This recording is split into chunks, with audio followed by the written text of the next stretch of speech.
Mr. Silent Channel. Ang guro kong malakas. Kabanata 3101-3110. Zekshang at Loach. Sa pagbabalik tanaw, siya at si Kier ay tila naglakbay sa isang bulubundukin sa ilalim ng ilog Tianhe, mula sa kabilang panig ng bundok hanggang dito. May mga bulan na lumalabas mula sa tubig, at nasa ilalim pa rin ito ng tubig.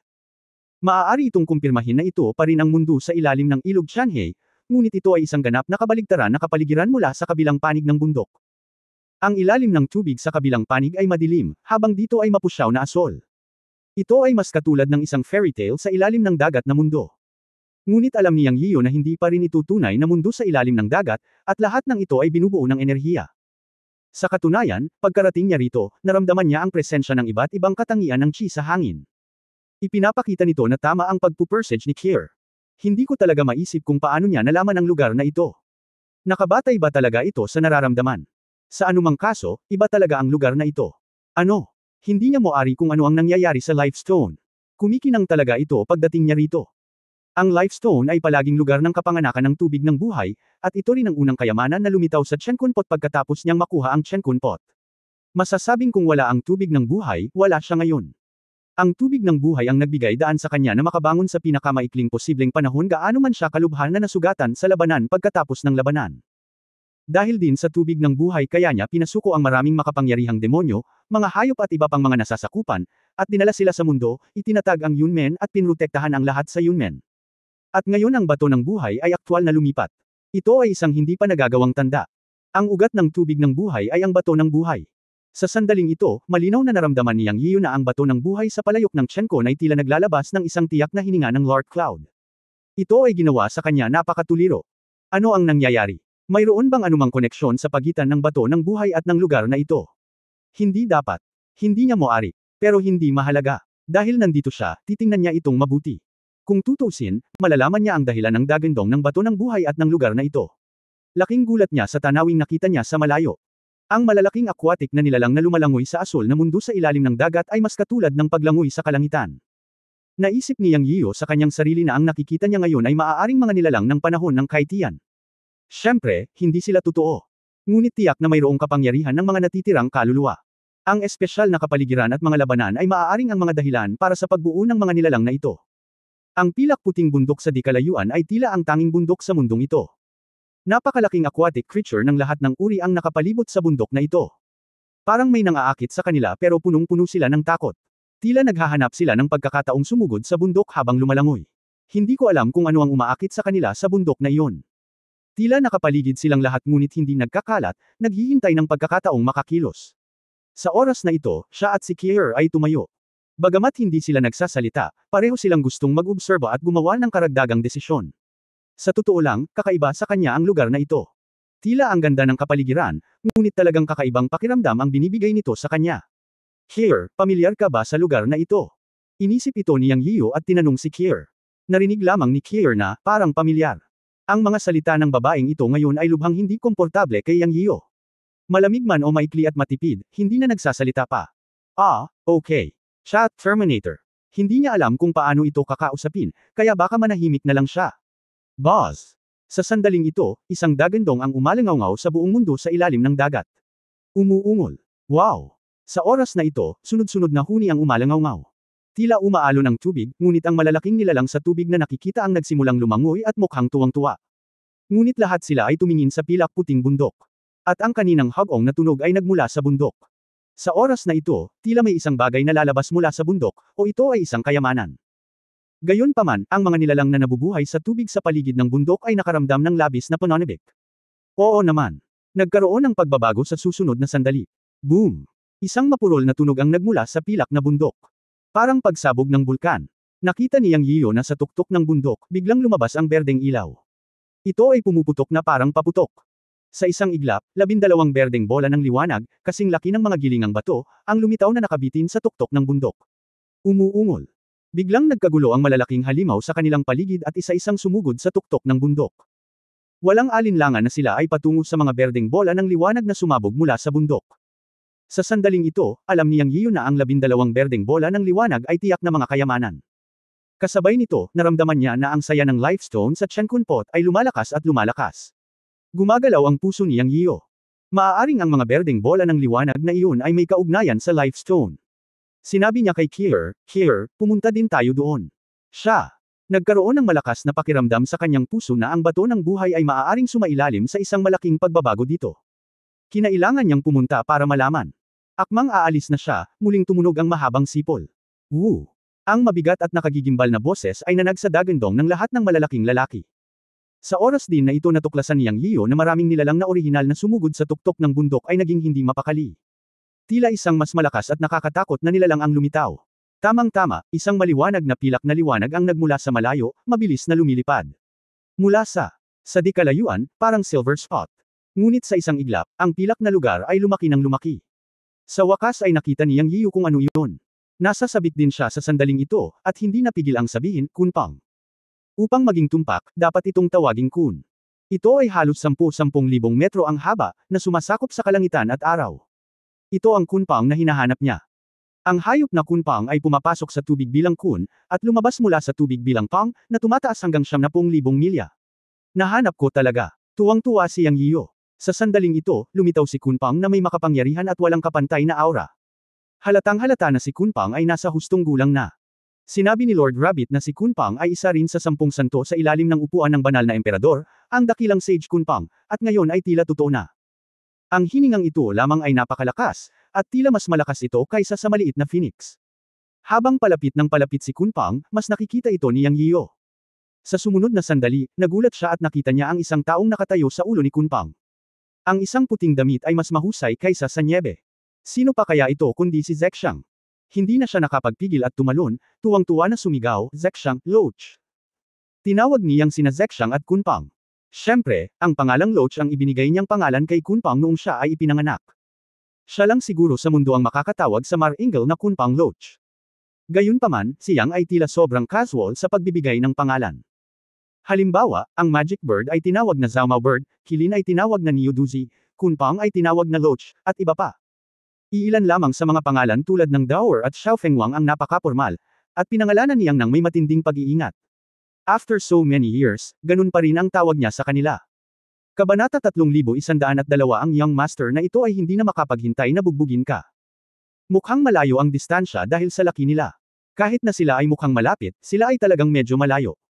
Sumigaw si Yang Yiyo ngunit hindi ito narinig ni Zexang at Kunpang. Siyempre, ang pangunahing dahilan ay si Kunpang ay sumugod patungo sa bundok sa oras na ito, at ang kanyang target ay tila ang esmeralda na berdeng bola ng liwanag. Bukod dito, ang hitsura ni Kunpang ay pumukaw sa pagbabantay ng 3 higanti. Ang mga paalala ng 3 nilalang na ito ay hindi bababa sa kay Kunpang. Nagsimula ang isang away. Ungol. Woo. Ang Kunpang ay isang pisikal na pag-iral. Gusto ni Yang Yiyo na makita kung paano haharapin ni Kunpang ang 3 pang malalaking tao. Ang malaking sukat ay mukhang nakakagulat, ngunit hindi ko alam kung gaano ito kalakas. Boom boom boom. Nagsimula ang isang marahas na banggaan at away. Ito ay nanginginig sa lupa. Nakita ko ang 3 nilalang na sabay na kumukubkob kay Kunpang. Sumikip ang puso ni Yang Yiyo at malapit na siyang sumugod. Ngunit sa susunod na sandali ay alam niyang hindi na kailangan ang kanyang pag-aalala. Sobra niyang tinansya ang lakas ng 3 tila malalaking nilalang. Isang mahabang dagandong ang pinakawalan ni Kunpang, kumislap ang buong katawan, lumaki ng 10 ulit ang laki ng katawan, ipinihit niya ang ulo at ibinuka ang bibig para lamunin ng buhay ang 3 nilalang. Pero hindi pa tapos, may iba pang nilalang na sumugod sa tuktok ng bundok, daan-daan sila. Ngunit si Kunpang, o ang Loach, ay naging mayabang. Habang lumalangoy, ibinuka niya ang kanyang bibig at malumanay na lumunok. Makalipas ang ilang minuto, lahat ng nilalang na nakapalibot sa bundok ay nilamon niya. Pagkatapos, biglang sinipsip ng Loach ang 12 green light ball at tinangay silang lahat. Nakakaloka ang eksena. Bagamat alam ni Yang Yiyo na ang mga nilalang na iyon ay hindi tunay na buhay na nilalang, napakasaya pa rin na panoorin ang Loach na nagpapakita ng kapangyarihan nito. Noon lang sinabi ni Yang Yiyo kay Kier, tara na at kilalanin natin sina Zexang at Loach. Nakita ka na nila dati. Narinig ko ang tungkol sa kanila mula sa aking kapatid na babae. Sagot ni Kier. Lumipad ang dalawa. Sa isang iglap, nakarating na sila sa harap ng bundok. Tumigil si Yang Yiyan at tumawag, Zexang, Loach. Sa pagkakataong ito, walang panghihimasok mula sa ibang mga nilalang, at maririnig ang kanyang boses mula sa malayo. Kuya yun. Ang nagulat na boses ni Zexang ay tumunog, at nakita niya si Yang Yiyan sa unang pagkakataon, at agad na lumipad sa ulo ni Kunpang. Zexang, pumunta rin si Yang Yiyan para salubungin siya. Nagyakapan ang dalawa. Kuya yun, bakit ka nandito? Pagkaraan ng ilang sandali, lumabas si Zexang sa mga bisig ni Yang Yian, at nagtanong na may luha sa kanyang mga mata. Nagpunta ako dito para hanapin ka. Hinawakan ni Yang Yian ang kamay ni Zexang, at labis din siyang nasasabik na makitang muli ang kagandahang ito. Si Zexang ay kasing dalisay ng isang blankong papel noon, na tinatawag siyo na kapatid, at ganoon pa rin ito ngayon. Ngunit ang kanyang paglilinang ay aktwal na umabot sa ikatlong antas ng hidaw. Ito ay isang bagay na hindi inaasahan ni Yang Yian. Akala ko ang kapalaran dito ay kay Kunpang, ngunit hindi ko inaasahan na si Zexang ay nagtanim din ng hidaw, na nagpapakita na ang pagkakaayos ni Lord Rabbit ay may malalim na kahulugan. Ito rin ang lugar ng kapalaran ni Zexang.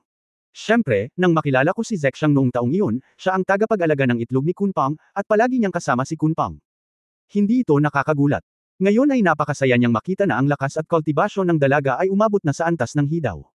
Kailan nagkita ang dalawa, kailangan nilang sabihin ng isang bagay na mapagmahal. Ang kwento ni Zexang ay karaniwang kapareho ng kay Meiji Akir. Pareho silang inilagay dito ng matanda na si Tai at hindi na sila pinansin pa.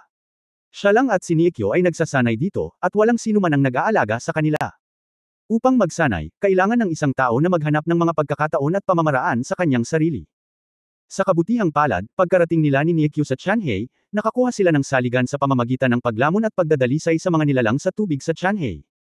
Bukod dito, ang bilis ng paglilinang nila ni Niekyo sa Chanhei ay mabilis na sumusulong, at ang lugar na ito ay napakaangkop para sa kanila na magsanay. Habang bumubuti ang kanilang pagtatanim, isang araw ay nakadiscover si Niekyo ng isang kuweba at pumunta rito. Ang bundok na ito ay magpapalabas ng berdeng enerhiya kada 1,000 taon, na isang magandang bagay para sa kanila na mapabuti ang kanilang paglilinang.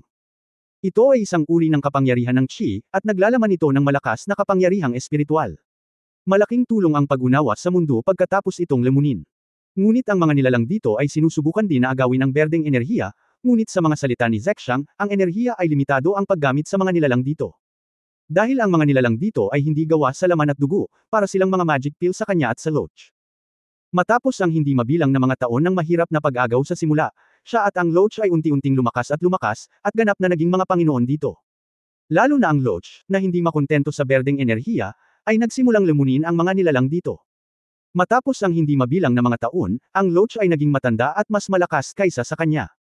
Matapos pakinggan ito, si Yang Yian ay bumantong hininga ng walang kabuluhan, at bumantong hininga sa kanyang puso na tila inayos ng Rabbit Lord ang Loach na pumunta sa Chanhei para sa isang layunin. Oo naman, ang Loach na ito ay iba sa nakaraan. Sa mga tuntunin ng paghinga, naramdaman niya na ang Loach ay parang halos kapareho ng Rabbit Lord. Ang oras sa Chanhei ay naging malaking kalamangan para kay Zexang at sa Loach. Ayon kay Zexang, hindi na sila mabilang na taon, at ang oras ay walang kahulugan dito.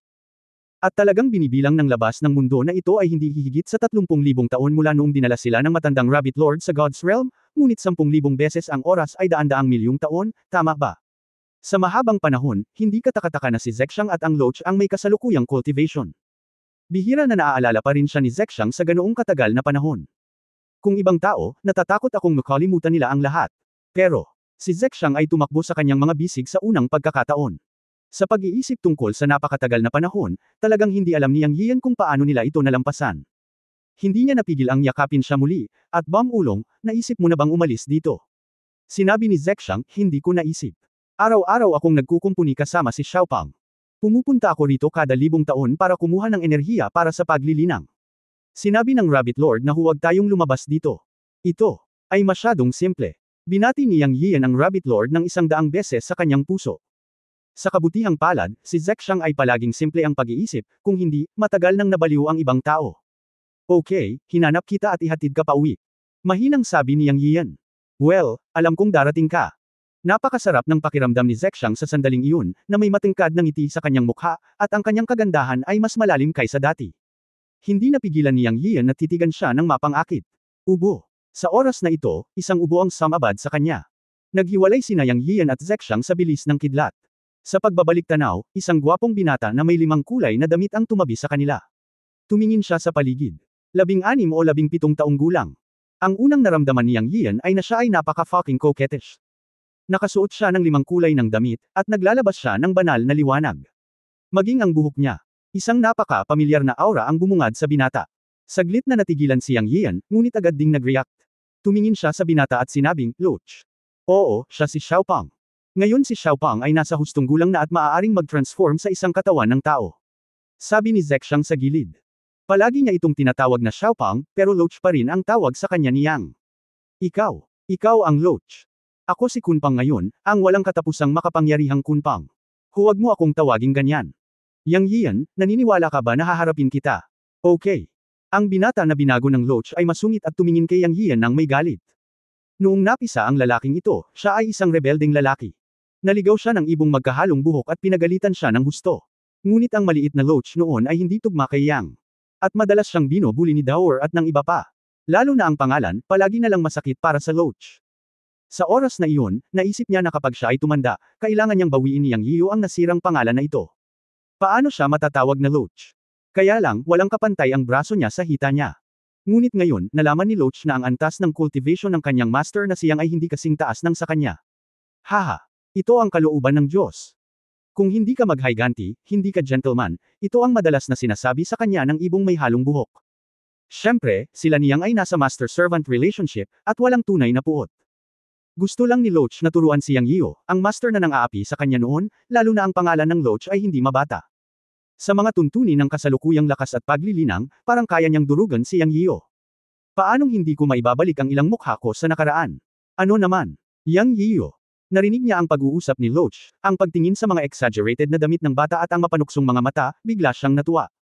Hehe, Loach, parang lumaki talaga ang pakpak mo pagkatapos ng ilang taon na hindi kita nakita. Sabi ni Yang na may mapaglarong ngiti. Iyon ay dahil adulto na ako ngayon. Naiintindihan mo ba ang ibig sabihin ng adulto? Umiiral ang isang adultong Kunpang. Ikaw. Magmadali at humingi ng tawad sa akin, bawiin ang pangalan ni Nekyo, at hayaang maalis ang bagay ng nakaraan. Si Nekyo ay labis na ipinagmamalaki sa sandaling iyon. Xiaopang, paano mo makakausap ang iyong bayaw? Hindi napigilan ni Zexang, na hindi kailanman naging mainit ang ulo, kundi pag-alitan siya. Si Nekyo, ang Kunpang, ay protektado at inalagaan ni Zexang mula noong siya ay isang Kunpang egg, kaya silang dalawa ay parang magkapatid. Pinagalitan ni Zexang, bagamat malakas na ngayon ang cultivation ni Nekyo, talagang natatakot siya sa harap ni Zexang. Siyempre, ang takot na ito ay hindi tunay na takot, ngunit ang paggalang kay Zexang bilang isang kapatid na babae. Gayunpaman, ngumiti si Yang Yian at sinabi kay Zexang, Zexang, ito ay isang pag-uusap sa pagitan namin ni Nekyo. Si Nekyo ay nasa hustong gulang na at dapat magkaroon ng galit. Huwag kang mag-alala tungkol dito. Mag-usap tayo ng mabuti, haha, ito. Matagal na panahon mula noong nakaramdam ng sobrang saya si Yang. Nakita niya na hindi makabitaw si Nekyo nang pumagitan si Zexang. Paano kaya ito? Bihira na ang batang ito ay medyo kawili-wili, at interesado rin siya. Nang marinig ang sinabi ni Yang Yian, tuwang-tuwa si Nekyo, at tumigil si Zexang sa pagsasalita.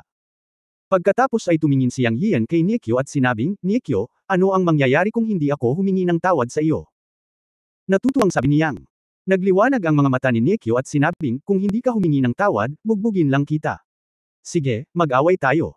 Pagkatapos kong matalo at humingi ng tawad sa iyo, tatawagan kitang Kunpang Daseng in the future. How about it? Pinaikit ni Yang ang kanyang mga mata at ngumiti. Nang marinig ito ni Nekyo, Kunpang Daseng. Ang pangalan na ito ay malakas at nangingibabaw. Paulit-ulit siyang tumango at sinabing, dapat mong tuparin ang iyong salita. Huwag kang mag-alala, kahit na matalo ka, bibigyan ka pa rin ng titulong Great Sage Kunpang. Lalong naging masaya si Yang. Ang titulo ng Great Sage Kunpang ay orihinal na pagmamay-ari ni Loach. Ngunit ngayon ay tila si Loach ay hindi nakabawi ng anumang alaala at nasa parehong estado ng Little Phoenix at ang iba pa, na mabuti. Halika, bilasan mo, hindi na makapaghintay ang young master na ito na bugbugin ka. Tuwang-tuwa si Loach. Sa wakas, nagkaroon siya ng pagkakataong maghiganti. Okay, please show mercy, mukhang mas mataas ang cultivation mo kaysa sa akin ngayon, nagkunwaring nakakaawa si Yang. Loach. Naiinip na sinabi, huwag kang mag-alala, nandito ang kapatid ko, hindi kita papatulan hanggang mamatay. Chapter 3103 mayroon pa akong 10% ng aking kapangyarihan para sa iyo. Tuwang-tuwa si Loach. Hindi niya inaasahan na maglakas loob si Yang Yiu na harapin ang hamon. Ngayon, gusto niyang turuan ng leksyon si Yang para sa lahat ng pang-aabuso na ginawa niya sa kanya. Ano ang iniisip ni Yang Yiu? Sa totoo lang, gustong-gusto niyang makipag-away kay Loach. Dahil may matinding pagnanasa si Loach, tutuperin niya ito. Kung wala na, makikitang mayabang na ang batang ito, at hindi na ordinaryo lang. Kung hindi mo masisiyahan ang batang ito, paano mo mamumuno sa koponan sa hinaharap? Ang Little Phoenix, New Duzi, Daoer, at iba pa. Ay pawang mga nasa hustong gulang, at lahat sila ay may napakalakas na paglilinang, ngunit wala sa kanila ang kasing yabang ni Loach. Ngunit muli, si Loach ay talagang isang antas na mas mataas kaysa sa kanya sa paglilinang, ang ika-4 na antas ng Hidaw, habang siya ay ang ika-3 antas ng Hidaw. Kung kaya mo siyang maging siya, magiging proud ka talaga. Pero, siya, Yang Yiyo, ay iba sa iba. Sa harap ni Loach, 3 papel ang ginagampanan niya. Una, maaari siyang maging master ng Loach at makokontrol siya, dahil ginamit niya ang tubig ng buhay para kontrolin si Loach. Bagamat maraming taon na ang lumipas, umiiral pa rin ang impluwensya ng tubig ng buhay. Pagkarating dito, nang maging abnormal ang Life Stone, naramdaman ni Yang Yiyo na ang kontrol ng tubig ng buhay kay Loach ay naging mas malakas at mas malakas. Siyempre, siya lang ang nakakaalam nito. Pangalawa, sila ni Loach ay mga monarko. Bakit? Dahil siya ang master ng Yunmen at si Loach ay miyembro ng Yunmen. Pangatlo, ang kanyang relasyon kay Zexang ay nagpasya na siya ay bayaw ni Loach. Kahit sino sa tatlong ito ang lumabas, hindi ito dahilan para maging mayabang si Loach sa harap niya. Pero mayabang na ang batang ito. Sa publiko at pribado, nararamdaman ni Yang Yiyo na kailangan na ipaalam sa batang ito ang katotohanan at ipaalam sa kanya na mayroon pa ring salita ng mga patakaran sa mundo. Sa publiko, si Loach ay gumagawa ng krimen at dapat na parusahan ng husto. Sa pribado, obligasyon niyang itama ang bulag na kumpiyansa sa sarili at panloob na pagpapalawak ni Loach, kung hindi, ang batang ito ay magdurusa ng malaking kawalan sa madaling panahon. Ngayon ay parang naabot na niya ang ika-4 na antas ng Hidaw. Sa katunayan, sa buong God Realm, matatawag siyang isang malakas na tao. Pero malakas ba talaga siya? Kung hindi alam ni Yang Yiyan ang tungkol sa Holy Dao, hindi alam ang tungkol sa Holy Heavenly Emperor at Holy Heavenly Court noong kay Tian era, at hindi alam ang tungkol sa digmaan sa pagitan ng Shire Clan at ng Ancient God Clan, kung gayon ang cultivation level ni Niekyo ay talagang magiging kwalipikado at makapangyarihang magpakitang gilas. Gayunpaman, alam niya ang antas ng banal na Dao. Kung ikukumpara sa antas ng Holy Dao, ang ika-3 at ika-4 na antas ng Hidaw ay wala. Ang banal na Dao ay may 9 na antas. Hindi banggitin, ang ika-5 antas ng Hidaw ay kailangang bumalik sa isang antas sa dulo, na kasing hirap ng pag-akyat sa langit. Kaya walang kwenta ang pagyayabang ni Niekyo. Kung hindi niya bibigyan ng kaunting hirap ang batang ito o buhusan siya ng malamig na tubig, tiyak na malaking kawalan ang mararanasan niya sa hinaharap. Hindi niya alam kung may mga totoong malalakas na tao ng banal na Dao sa mundo ngayon, ngunit naniniwala siya na dapat mayroon. Mayroong kahit na makapangyarihang Shire Clan sa God Realm. Kung ikukumpara sa mga ito, ang antas ng Hidaw ay wala. Tungkol naman sa isyu ng pakikipag-away sa batang Niekyo, talagang walang pakialam si Yang Yiyo. Nasa ika-3 antas siya ng Hidaw, at si Niekyo ay nasa ika-4 na antas ng Hidaw. Tila mayroon talagang isang puwang, lalo na pagkatapos ng paglinang sa kanilang antas, ang pagkakaiba ng isang maliit na kaharian ay isang mundo ng pagkakaiba. Pero, sa oras na iyon, para sa mga ordinaryong Diyos ng Hidaw. Para sa kanya, ito ay palaging isang cross-level na labanan. Ang punto ay na pagkatapos niyang makuha ang Changsan, mayroong maraming mga bagay na talagang lumampas sa kanyang sariling ketulusan. Paano sasabihin ang ganitong uri ng bagay, ito ay hindi tungkol sa mana, ngunit ito ay bumaba sa pangunawa. Sa puntong ito, mayroon siyang kumpiyansa na harapin si Niekyo. Higit pa rito, hindi biro ang Palm of Heavenly Punishment. Sinabi sa kanya ng espiritu ng sandata na si Xingluo na sadyang binigay niya sa kanya ang Palm of Heavenly Punishment, para lang makita kung siya, si Yang Yiyo, ay may koneksyon sa Holy Heavenly Emperor. Kung walang koneksyon, hindi niya maaaring isagawa ang Palm of Heavenly Punishment, dahil ang pagsasanay sa Palm of Heavenly Punishment ay nangangailangan ng mga kondisyon, na nangangailangan ng mga kondisyon ng pagiging nasa 10 pangunahing katangian. Siya ay nagkaroon ng ganitong kondisyon mula pa noong simula ng paglilinang. Upang maging tumpak, ito ay umiral mula pa noong simula ng Golden Core. Sa wakas, nagtagumpay siya sa kanyang paglilinang. Ayon sa espiritu ng sandata, si Xingluo, ang nakaraang 8-star compass ay hindi magkakaroon ng mahiwagang kapangyarihan ng Palm of Heavenly Punishment. Ito ang resulta ng pakikipag-usap niya kay Lingyi. Ang mahiwagang kapangyarihan ng Palm of Heavenly Punishment ay natatangi sa Holy Heavenly Emperor. Sa madaling salita, kahit hindi niya inamin, pinatunayan ng mga katotohanan na siya ang reincarnation ng Holy Heavenly Emperor, ngunit iginiit niya na maging siya ngayon. At si Niekyo, ang dakilang Sage Kunpang, ay nakababatang kapatid pa rin ng banal na emperador ng langit kahit na sa kapanahunan ng paglikha. Sa kasong ito, minisyon ni Yang Yiyo ang kanyang puso. Kung hindi pa rin niya matuturuan ng leksyon si Niekyo, kailangan niyang sumuko bilang dating nakababatang kapatid. Hehe, Yang Yiyo, huwag mong pagsisihan ito, si Niekyo ay ipinagmamalaki. Huwag kang magsalita, halika, tingnan ko kung paano ka lumago sa mga nakaraang taon. Nakangiting tumingin si Yang Yiyo kay Niekyo. Okay, gagawin ng Young Master na ito ang gusto mo. Si Niekyo ay puno ng kumpiyansa, at determinado siyang turuan si Yang Yiyo ng leksyon ngayon. Pagkatapos niyang magsalita, natabunan siya ng banal na liwanag at agad na nawala. Kinaikit ni Yang Yiyo ang kanyang mga mata at sinabi sa kanyang sarili, Space Chi, hindi masama, ngunit sa kasamaang palad, ako ay perpekto. Habang kinakausap ang sarili, itinaas ni Yang Yiyo ang kanyang kamay at sinuntok ang kaliwang bahagi. Boom! Matapos ang mahinang tunog, lumitaw ang figure ni Nikyo, at nagulat siya at sinabing, "Okay, kawili-wili. Magiging seryoso ang young master na ito, mag-ingat ka. Tumigil ka sa pagsasalita ng walang kapartikan, gamitin mo lang ang anumang paraan na mayroon ka." Tumawa si Yang Yiyo. Umakyat si Kunpang sa langit. Sa isang dagandong, isang nakasisilaw na gintong inscription sa katawan ni Nikyo ay maliwanag. Isang malakas na aura ng pamimilit ang lumabas, at bigla niyang sinuntok si Yang Yiyo. Nang makita ang kumikislap na mga inscription sa loach, hindi nang ahas si Yang Yiyo na maging pabaya. Nakaramdam siya ng konting pressure. Ito ang hininga ng isang mataas na antas ng mahiwagang kapangyarihan. Tila isang simpleng suntok, ngunit nabuo ang mga di nakikitang puwersa sa lahat ng direksyon, nagtipon sa isang suntok, at dumiretso sa kanyang pintuan. Nagkaroon pa nga ng momentum ng pagguho ng lupa, ngunit ang hininga ay nakalok at pinigilan siya. Inalis ni Yang Yiyo ang kanyang ngiti, iwinagayway ang kanyang palad, at sinabi, "Pinarurusahan ng langit ang lahat ng bagay." Ang unang palad ng parusa ng langit ay lumabas at nagpatuloy. Siyempre, hindi niya ginamit ang 30% ng kanyang buong lakas. Boom! Nagkaroon ng dagandong.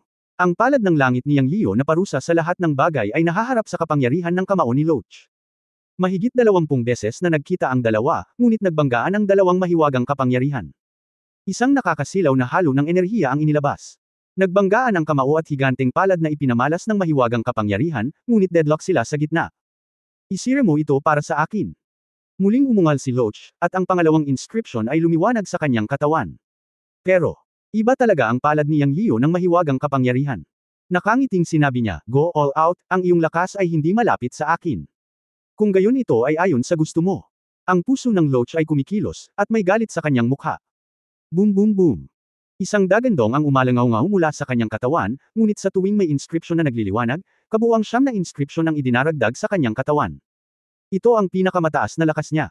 At naghanda na si Yang Yiyo, at hinimok ang kapangyarihan ng Heavenly Punishment Palm na tumaas mula 30% hanggang sa ika-9 na antas. Sa sandaling ito, umatras siya ng isang hakbang.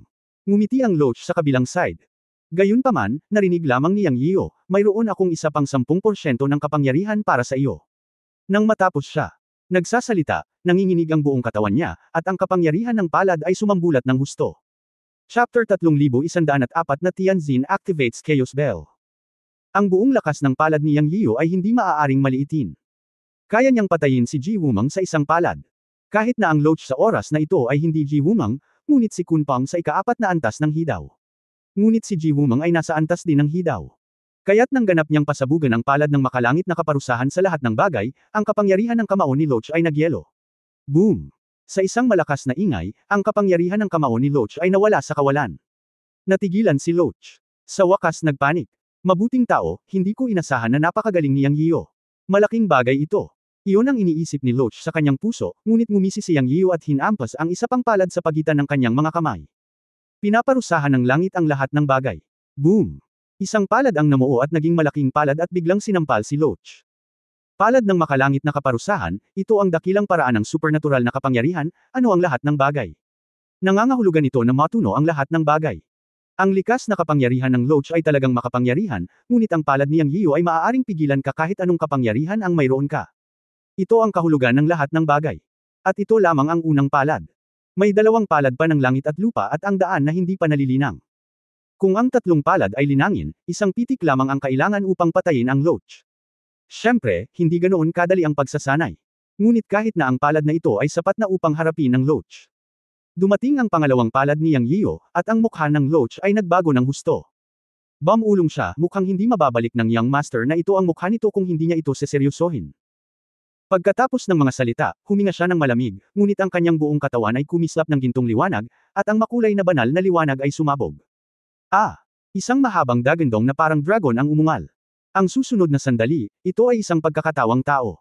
Ipinakita ng Loach ang tunay nitong katawan.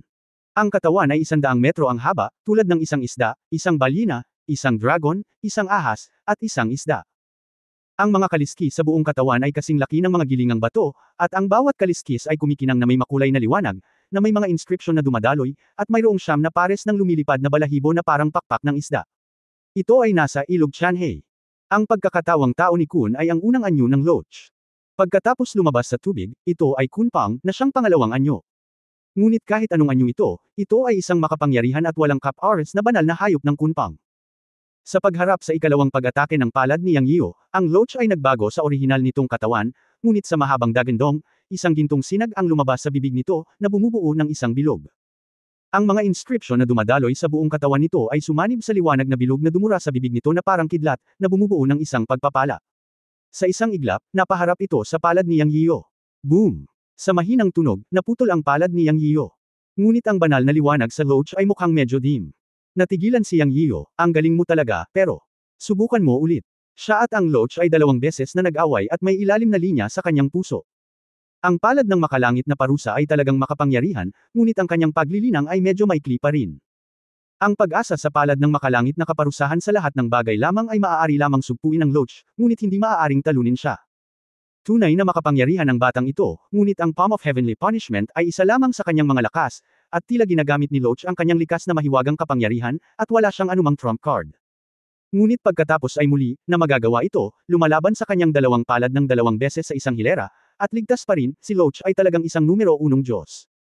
Si Ji Wumang, na nasa 3 antas ng hidaw, ay maaaring patayin ng kanyang palad at maging usok, na sapat na upang ipakita ang lakas ni Loach. Sa oras na ito, narinig at nakita ni Loach ang kalmado at kumpiyansang hitsura ni Yang Yian, at sa wakas ay natarante sa kanyang puso. Sa katunayan, ginamit niya ang kanyang tunay na kakayahan, ngunit winasak lamang nito ang mahiwagang kapangyarihan ng palad ni Yang Yian, at hindi man lang nasaktan si Yang Yian. Sa kabaligtaran, hinihingal na siya at nagi-guilty.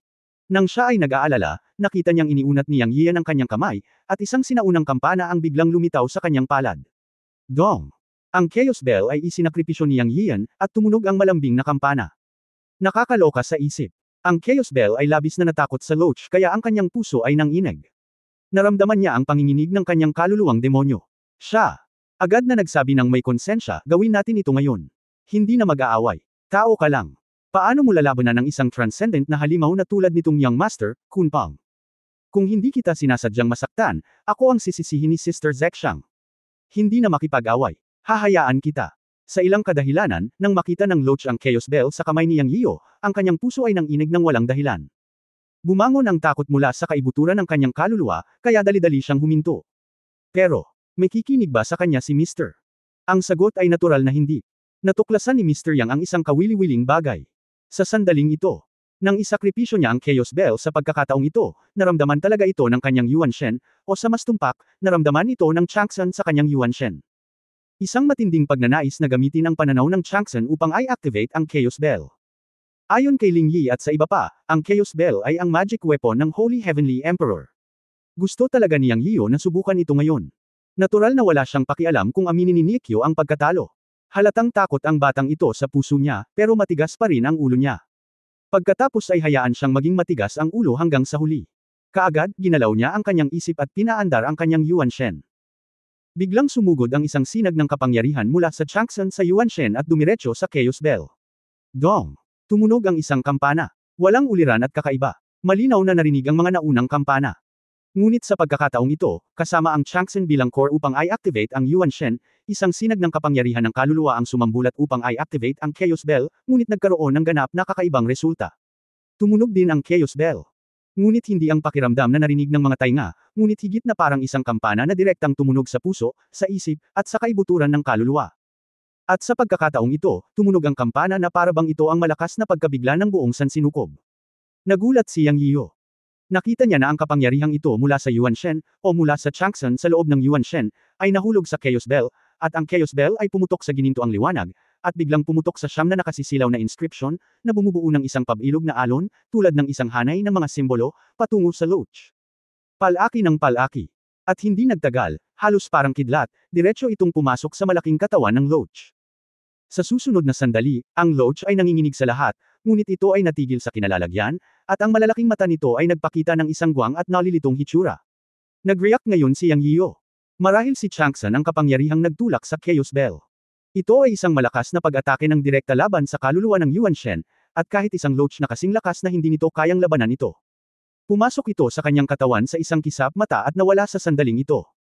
Ang mukha ni Yang Yio ay nagbago mula sa pagkagulat hanggang sa pagkagulat. Pagtingin sa Loach, ngumisi siya. Pakiramdam niya ay hindi naman talaga na trauma ang Loach, ngunit ang pag-atake sa kanyang demonyong kaluluwa ay dapat na nahulog sa isang tiyak na sitwasyon. upang turuan ang batang ito ng malalim na aral. Hindi titigil doon si Yang Yian.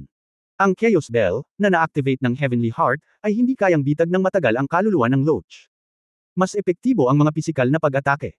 Siyempre, alam ni Yang Yian na kung i-activate niya ang Chaos Bell ng ilang beses, maaaring mawala ang kaluluwa ng Loach. Kabanata 3105, patuloy na magpanggap na apo. Pero hindi niya gagawin yun. Hindi sila mortal na kaaway. Kung tutusin, nakababatang kapatid pa rin ang tingin niya kay Mudfish. Gusto lang niya itong turuan ng leksyon. Kung kaaway ito, siguradong sasalakayin siya ng kanyang kaluluwa para gawing tanga. Mudfish. Isang malalim na aral ang dapat ibigay, kung hindi ay magiging mayabang ang batang ito. Tiningnan niyang ang malaking katawan ni Kun. Bagamat tumangala siya sa sandaling ito, may evil smile siya.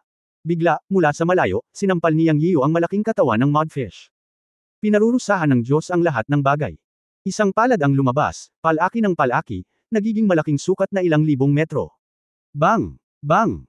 Ang malaking katawan ng Mudfish na Kun ay direktang ibinagsak niyang mula sa langit, at pagkatapos ng isang nakakagulat na tunog, tumama ito sa ilalim ng tubig. Sa kasamaang palad, ang mundo sa ilalim ng dagat dito ay hindi ang tunay na lupa. Na-rebound ito ng hindi nakikitang puwersa at hindi nakabasag ng malaking hukay. Ngunit sa pag-ataking ito, bagaman hindi niya ginamit ang lahat ng kanyang lakas, ang mga kaliskis sa katawan ni Mudfish ay nalaglag, at ang kanyang laman at dugo ay lumabo. Kuya Yun, tumigil ka na. Sumigaw si Zexang mula sa malayo. Takot na takot siya. Natakot na papatayin ni Yang Yiu si Nikyo. Bagamat alam niya sa simula na mali para kay Nikyo ang pag-provoke sa kanya, binata pa rin siya kung tutuusin. Matapos lumakas ang kanyang lakas, siya ay naging maliit. Gusto niyang turuan ng leksyon si Nikyo, ngunit pinigilan siya ni Yang Yiu. Hindi siya nagsalita at hinayaan si Yang Yiu na turuan si Nikyo. Naisip ni Zexang na ito ay isang aral lamang, ngunit ang mga paraan na ginamit ni Yang Yiu ay lampas sa kanyang imahinasyon at napakalakas. Ang krimen ni Nikyo ay hindi karapat-dapat sa kamatayan. Nagmamadali siyang lumapit para humingi ng awa. Tiningnan ni Yang Yiu ang kinakabahang mukha ni Zexang, nakakaawang pag-aalala, at nagsusumamo ng mga mata, at agad nang umiti ng mapait. Ano ang iniisip mo? Gusto ko lang turuan ang batang ito ng leksyon, kung hindi, siya ay magdurusa ng malaking kawalan sa hinaharap. Kung hindi ko siya buhusan ng malamig na tubig, siya ay magdurusa ng malaking kawalan sa hinaharap. Paano ko kukunin ang kanyang buhay ngayon? Talaga? Akala ko gusto mong patayin si Xiaopang. Naaawang sabi ni Zexang. Wala akong lakas ng loob na gawin kapag nandito ka, paano ko siya papatayin? Mapait nang umiti si Yang Yiu. Kung ganoon, ano ang problema ni Xiaopang? Tingnan mo, hindi siya kumikibo.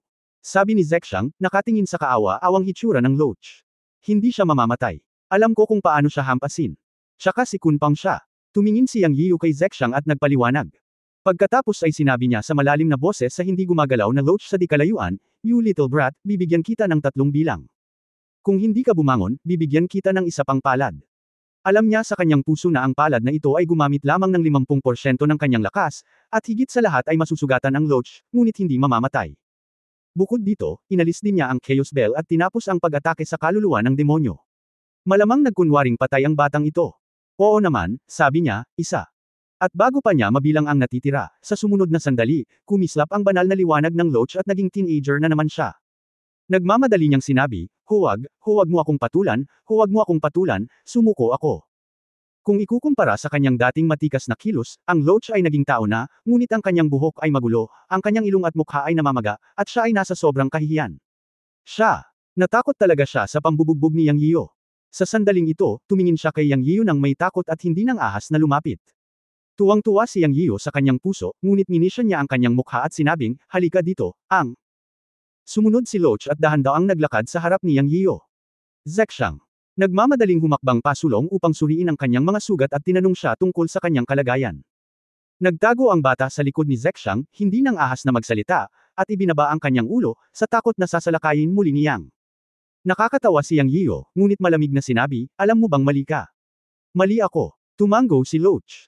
Anong mali? Tanong ni Yang Yiu. Hindi ka dapat maging walang galang sa iyong Panginoon, at hindi mo dapat sinusuyo ang iyong Panginoon.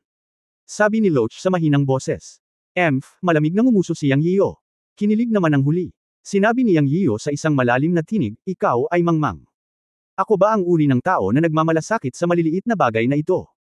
Binugbog kita ngayon upang sabihin sa iyo na hindi mo maiisip na magagawa mo ang lahat ng gusto mo dahil lamang sa mayroon kang isang matibay na batayan ng paglilinang.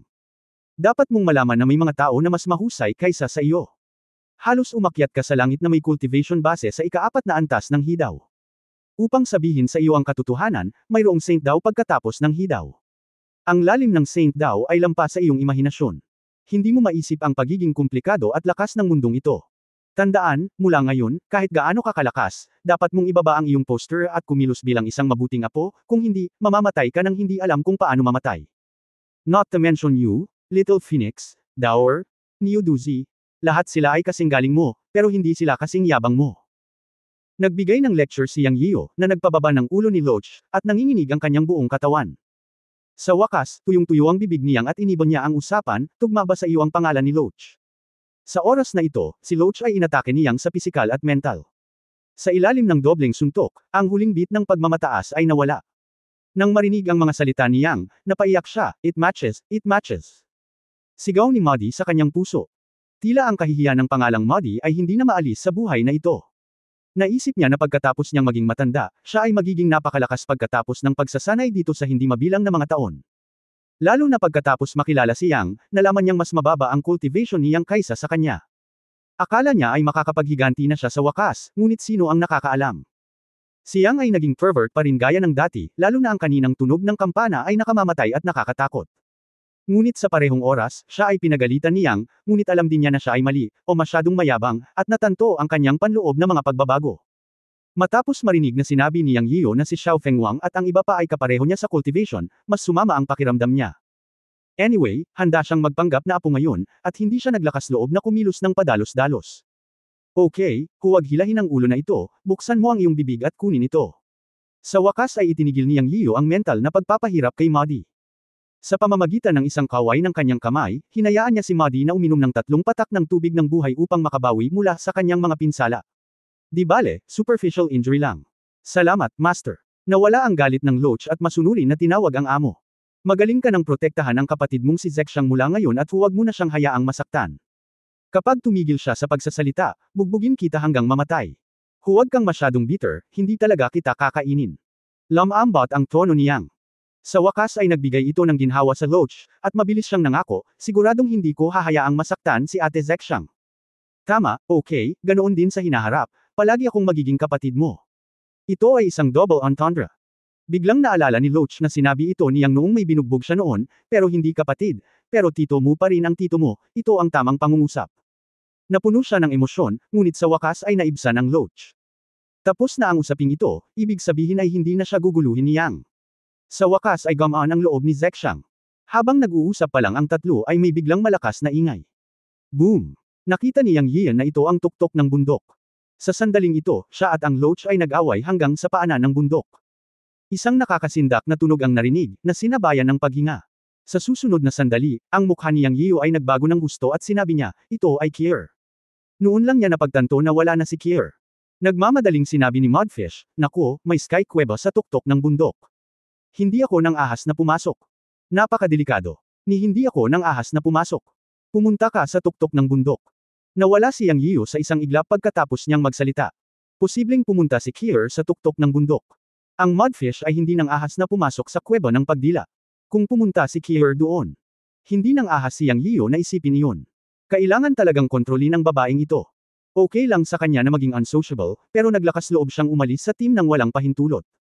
Kabanata 3106, Sky Cave at Lifestone. Narating ni Yang Yian ang tuktok ng bundok sa isang iglap. Mula sa malayo, nakita niya si Kier na nakatayo sa tabi ng isang malaking butas sa kuweba na may dugo sa sulok ng kanyang bibig. Halata namang inatake siya. Ito ang Sky Cave na binanggit ni Nikyo. Kier. Kahit galit siya ay nag-aalala pa rin siya sa kanya. Direkta siyang sumigaw kay Kier, anong problema? Okay ka lang. Walang problema. Malamig pa ring sagot ni Kier. Labis na nanlumo si Yang Yian at sinabing, bakit ka tumatakbo dito sa halip na manatili dito? This time nagsalita siya ng may tono. Ngunit sinulyapan lang siya ni Kier at hindi umingik, bagkus ay tumingin sa Sky Cave. Sa sandaling ito, lumipad sina Nikyo at Zexang. Hello, Ate Kier. Hello, Ate. Nanguna si Zexang at binati si Kier kasama si Nikyo. Ang katayuan ni Kier sa matandang pamilyang Yang ay talagang napakataas. Siya ay kasama ni Yang Yian mula pa noong una. Nakita siya ni Zexang at Nikyo sa Fairyland. Dati, abala si Zexang sa pakikipag-usap kay Yang Yio at walang oras na makita si Kier. Sa isang kisap mata, nawala si Kier. Ngayon siya ay natagpuan dito. Tumango lang si Kier, walang ekspresyon. Dahil dito, medyo napahiya sina Zexang at Nikyo. Mapait na ngumiti si Yang Yiyu at bamulong tungkol sa amnesia ni Kier. Noon lamang gamaan ang pakiramdam ni Zexang at Niekyo. Hindi nakakagulat na si Kier ay napakalamig at walang malasakit. Ibang-iba siya sa kanya noon. Ngunit naunawaan din niya at hindi isinasapuso ang kawalang interes ni Kier. Pagkatapos ng lahat, mukhang walang magawa si Yang Yiyu. Si Zexang ay isang simpleng tao. Sa kabaligtaran, naawa siya sa amnesia ni Kier. Nagkusa siyang humakbang pasulong at hilahin ang kamay ni Kier, Sister Kier, ako si Zexang. Naaalala mo pa ba ako? Ang orihinal na akala ni Yang Yiyu ay tatanggalin ni Kier ang kamay ni Zexang, at medyo nag-aalala sa kanyang puso, ngunit nakita niya na nang si Zexang ay pumunta upang hilahin ang kamay ni Kier, si Kier ay nanginginig lang ng katutubo, ngunit hindi tumutol. Pagkatapos ay tumingin siya kay Zexang at tumango, pagkatapos ay umiling at sinabing, hindi ko maalala, ngunit narinig ko ang tungkol sa iyo mula sa aking kapatid na babae. Talaga, Ate Kier, natatandaan mo pa ba noong nasa Fairyland tayo noon? Noong panahong iyon, tayo. Kakaiba minsan ang mga babae at babae. Kahit estranghero sila, marami silang sasabihin. Nagsimulang mag-usap sina Zexang at Kier. Bagamat si Zexang ang palaging nagsasalita, si Kier ay titango o magtatanong ng malamig. Anyway, nagsimulang mag-chat ang dalawang babae. Ito ay isang bagay na gustong makita ni Yang Yian. Si Kier mismo ay hindi maalala ang nakaraan. Maraming bagay ang sinabi sa kanya ng kanyang kapatid na si Wumaxia, para malaman niya ang nangyari sa kanya noon. Sa ganitong paraan, kahit papaano kapag nakakita siya ng mga pamilyar na tao at bagay, hindi siya mainis, at maaaring mabuti para sa kanya na mabawi ang kanyang memorya. Sina Zexang at Kier ay nag-usap, at naisip ni Yang Yian na ito ay mabuti. Baka maalala pa ni Kier ang nakaraan. Ito ay isang magandang bagay. Hindi niya inistorbo ang pag-uusap nila, at wala sa mood si Yang Yian na sisihin si Kier. Pero kailangan pa rin niyang intindihin ang Sky Cave na nasa harapan niya. Natagpuan ni Kier sina Zexang at Niekyo dito dahil sa kanyang nararamdaman. Siyempre, alam niya na ang nararamdaman ni Kier ay hindi dahil naramdaman niyang nandito sina Zexang at Niekyo. Ngayon ay tila ang pangunawa ni Kier ay nauugnay sa kwebo ng langit sa kanyang harapan, kaya't siya ay pumasok dito. Bilang resulta, tila nasugatan si Kier ng Sky Cave na ito. Anong klaseng Sky Cave ito? Ano ang nasa loob? Mukhang napaka-misteryoso. Naramdaman ito ni Kier at nakipagsapalaran, ngunit hindi siya nakapasok. Ang eksenang nakita niya noon, ang berdeng enerhiya na lumabas na parang pagsabog ng bulkan, ang nag-trigger sa mga nilalang at loaches na lumaban. Ano nga ba ang enerhiyang iyon? Anong misteryo ang mayroon sa kwebo ng langit, ngayon ay walang nakakaalam. At sinabi ni Niekyo na mayroong isang malakas na puwersa sa Sky Cave na ito, kahit na hindi niya ito pinanggahasan. Ito ay lubhang mapanganib. Ngunit higit pa, nangangahulugan ito na ang mga bagay sa kwebang langit na ito ay mas mahiwaga at mahalaga. Sa halip, napaka-curious ni Yang Yiyu at gustong malaman. Pero hindi siya tanga. Nagawa niyang pigilan si Kier at saktan siya. Kahit na ang masungit na munting bastard na si Niekyo ay natatakot sa Sky Cave. Malinaw, hindi ganoon kadaling gulo. Kung titingnan ang butas na may diameter na wala pang 10 metro, hindi ito masyadong malaki. May isang layer ng umaagos na light curtain sa ibabaw na parang isang hadlang. Ito ay berde at hindi makita ang sitwasyon sa loob ng kuweba. Tinanong ni Yang Yiyu ang Loach sa tabi niya, Loach, sabihin mo sa akin kung ano ang nangyayari sa Sky Cave na ito. Nang marinig ito, ang Loach ay nanginginig ng hindi mapigilan at sinabi, Guro, mas mabuting huwag mo nang isipin ang sinkhole na ito. Tingnan na lang natin at umalis na tayo. Nanatili tayo rito sa loob ng walang katapusang mga taon. Miss na miss namin ang lahat ng aking kapatid na si Zexang. Umalis na tayo rito. Nang marinig ito, tumawa si Yang Yiyu at sinabing, hindi ito katulad mo. Nasaan ang iyong makasalanan at mapanghimagsik na espiritu noon? Saan napunta ito? Hindi tamang maging duwag. Mas honest si Loach sa harap niya ngayon. Hindi siya nang ahas na magsalita pabalik nang ininsulto siya ni Yang. Ngumiti siya at sinabing, iba yan. Kakaiba talaga itong Sky Cave. Okay, stop talking nonsense. Tell me everything you know. I'm just understand it now. I don't really want to break in.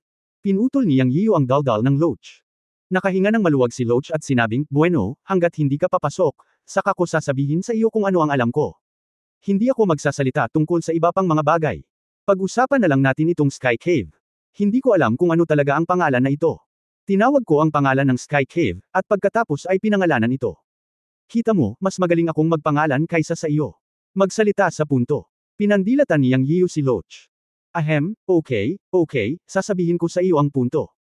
Bueno, paano ko ito sasabihin, kahit na ang Sky Cave na ito ay magbubuga ng enerhiya minsan sa bawat 1,000 taon, ito ay talagang isang magandang bagay na maaaring mapabuti ang paglilinang.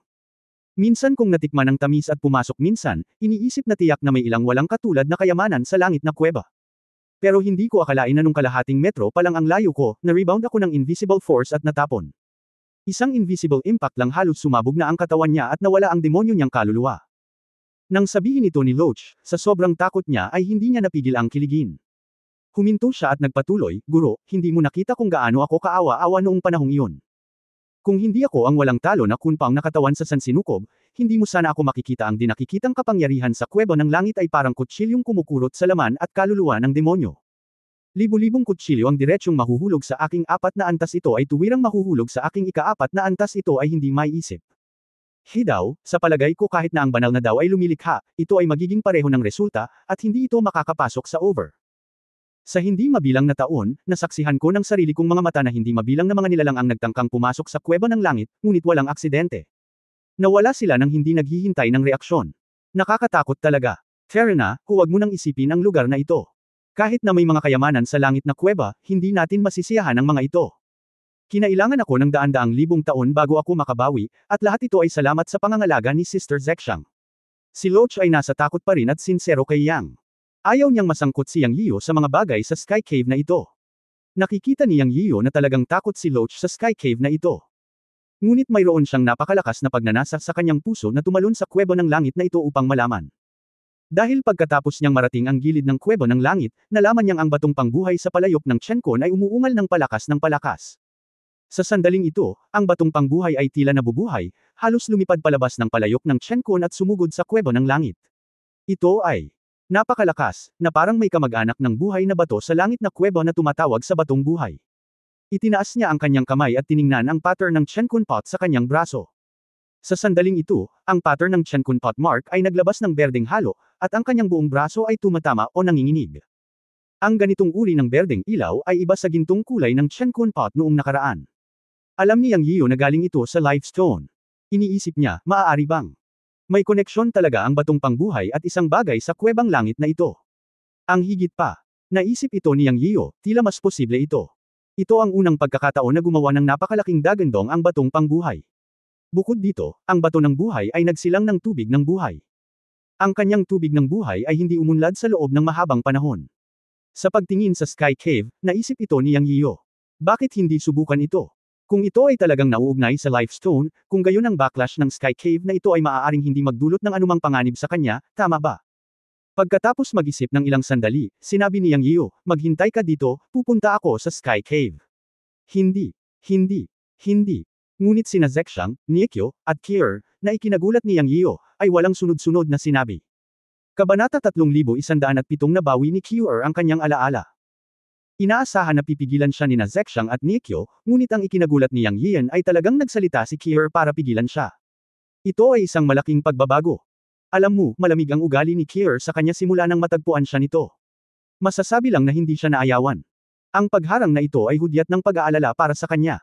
Paanong hindi magiging masaya si Yang Yian? Kier, nag-aalala ka ba sa akin? Diretsyong tanong ni Yang kay Kier. Napakadelikado ng Sky Cave na iyon. Ako. Hindi ko alam kung bakit, ngunit sinasabi sa akin ng puso ko na kung pupunta ka, mag-aalala ako. Malamig pa ring sagot ni Kier. Ngunit tuwang-tuwa si Yang Yian sa narinig. Para sa sagot ni Kier, maaari niyang isipin na ito ay isang senyales na ang tunay na pagkatao ni Kier ay nagigising sa kanyang puso. Sinabi rin ni Zexang, "Brother Yun, hindi ka makakapunta. Dinaanan ito ni Xiaopang pero muntik na siyang mamatay. Napakadelikado ng Sky Cave na ito. Ayaw naming makipagsapalaran ka. Oo, muntik na akong mamatay.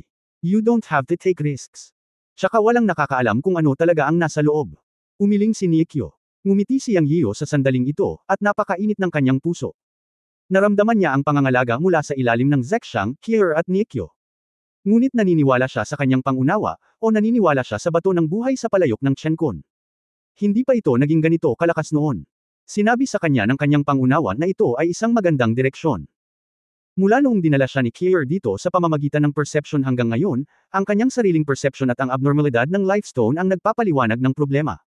May mga bagay na laging kailangang subukan. Nasa 3 antas pa lamang siya ng hidaw ngayon, at malayo pa ang mararating. Ang mga kaaway na kakaharapin niya sa hinaharap ay magiging mas makapangyarihan kaysa sa naiisip niya. Kung susuko siya nang hindi man lang sumubok ng isang mapanganib na Sky Cave, paano niya haharapin ang makapangyarihang mga kaaway sa hinaharap? Bukod dito, ito ay pinakamabuting isang mapanganib na lugar lamang, hindi isang kaaway. Sinabi ni Xiao Xiao, "Huwag kang mag-alala, alam ko ang aking limitasyon.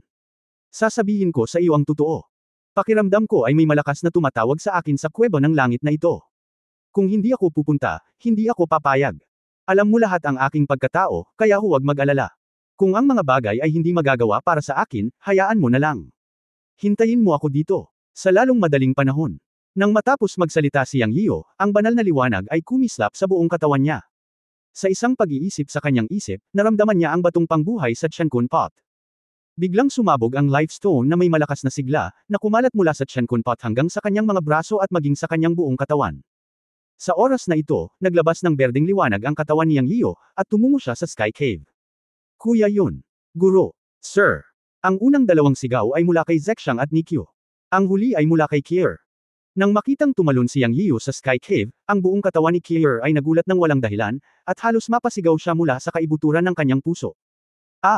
Bigla niyang gustong habulin ang kuweba ng langit, ngunit sa paghakbang niya ay biglang sumabog ang kanyang ulo sa matinding sakit. Bigla siyang sumigaw at muntik nang mahulog sa lupa.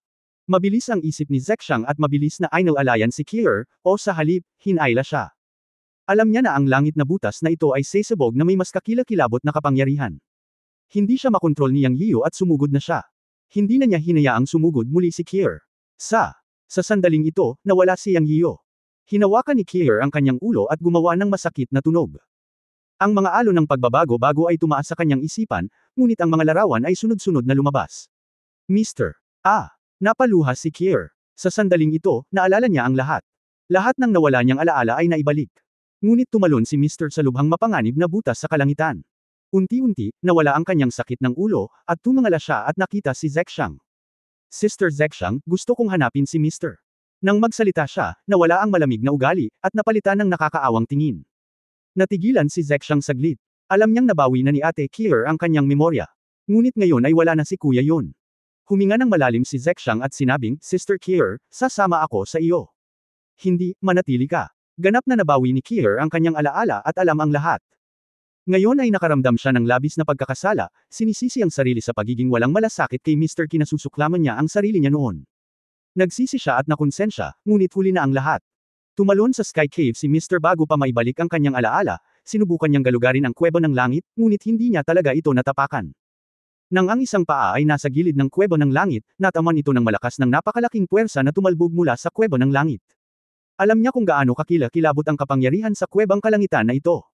Ngunit ngayon ay tumalon si Mr. Nanambalik ang kanyang alaala, ngunit wala na si Mr. Nagdesisyon si Kier sa kanyang puso na samahan niya si Mr. kahit mamatay siya. Hindi, pupunta rin ako. Masyadong determinado si Zexang. Hindi ka makakapunta, manatili ka. Nagsimulang magtalo sina Kier at Zexang. Ito ang labis na tinig ni Nikyo, wow. Sabi ko, dalawang kapatid na babae, huwag kayong magtalo, baka ayos lang ang master. Matagal na, at walang gumagalaw sa Sky Cave. Hindi ba ito nangangahulugan na ang langit na kuweba na ito ay hindi nakakadiri sa Panginoon? Nang marinig ang sinabi ni Nikyo, tumingin sina Zexang at Kier dito. Sa katunayan, ang kuweba ng langit ay hindi nag-react. Napakakalma noon. Ito ang buhay, tama si Nikyo. Ang langit na kuweba na ito ay maaaring hindi kasuklam-suklam sa Panginoon. Mabilis na tumayo si Kier at naglakad patungo sa Sky Cave kasama si Zexang. Ngunit pinigilan siya ni Nikyo at sinabing, huwag mong subukang lumapit sa akin. Nawala na ba ang kapangyarihan ng kuweba ng langit? Habang nagsasalita, sinipa ni Nikyo ang isang malaking bato sa kuweba ng langit. Boom! Sa sumunod na sandali, nagkaroon ng dagandong. Nang hindi lumubog ang mga bato sa mata ng tatlong tao, isang malakas na alon ng enerhiya ang biglang sumabog sa kuweba ng langit, na direktang nabasag ang mga bato sa usok, na walang iniwan na alikabok. Haze! Sumipsip ng malamig na hangin si Loch, nandoon pa rin ang nakaharang na puwersa ng Sky Kuweba. Tila ang kuweba ng langit ay hindi nakakadiri sa Panginoon. Talagang may tumatawag sa amo. Ito na ang pagkakataon ng Panginoon. Ngayon kaming tatlo ay naghihintay dito sa pagbabalik ng Panginoon. Sa oras na ito, naghihintay kami na tulungan ang Panginoon. Kung kayong dalawa ay maghahabol, ang Panginoon ay magdudulot ng gulo, at magkakaroon ng gulo. Napakadiretso ng mga salita ni Loch, ngunit totoo rin. Makakahinto lang sina Zexang at Kier. Pagkatapos ay nanatili silang tatlo sa gilid ng kuweba ng langit, naghihintay kay Yang Yiyo. Sa oras na ito, hindi alam ni Yang Yiyo na dahil tumalon siya sa Sky Cave, talagang nabawi ni Kier ang kanyang memorya sa pagmamadali. Sayang at hindi niya ito nakita. Sa sandaling ito, naramdaman ni Yang Yiyo na siya ay pumasok sa ibang oras at espasyo, at ang kanyang katawan ay nahuhulog. Nang tumalon siya sa Sky Cave, ginawa niya ang lahat ng paghahanda para dito, ngunit hindi niya inaasahan na walang rebound force. Siya Patuloy lang sa pagbagsak. Matapos patatagin ang kanyang katawan, ang mga mata ni Yang Yiyo ay lahat ng berde, at naramdaman niya na ang batong pangbuhay ay lalong nagiging masaya.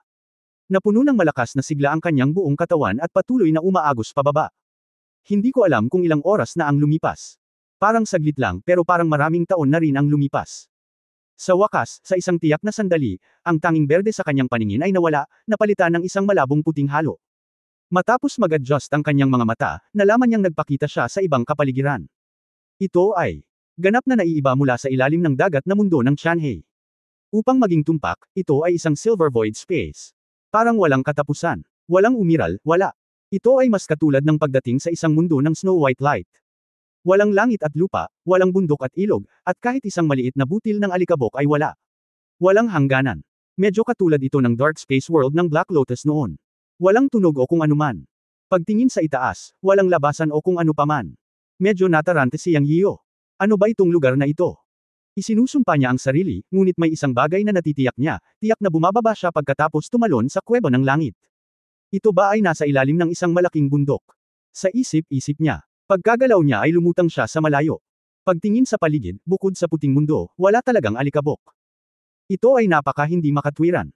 Naniniwala siya na ang lugar na ito ay nasa loob ng kuweba ng langit, ngunit kung ito ay nasa loob ng kuweba ng langit, tiyak na mayroong isang bagay doon, imposibleng wala. Ang 12 Esmeralda berdeng enerhiya ay ang pinakatotoong bagay. Matapos mag-isip ng ilang sandali, huminto si Yang Yiyo, itinaas ang kanyang braso at tumingin sa Chen-kun pot, na ngayon ay naglalabas ng emerald green light. Siya. Inisip niya ang tungkol sa life stone sa kanyang isip, at sa susunod na sandali ang life stone ay direktang lumipad palabas sa Chen-kun pot. Kabanata 3108 Nirvana ni Tianhe. Hindi inakala ni Yang Yiyo na balang araw, ang bato ng buhay ay lalabas sa Chen-kun pot, at sa napakalakas na kalagayan.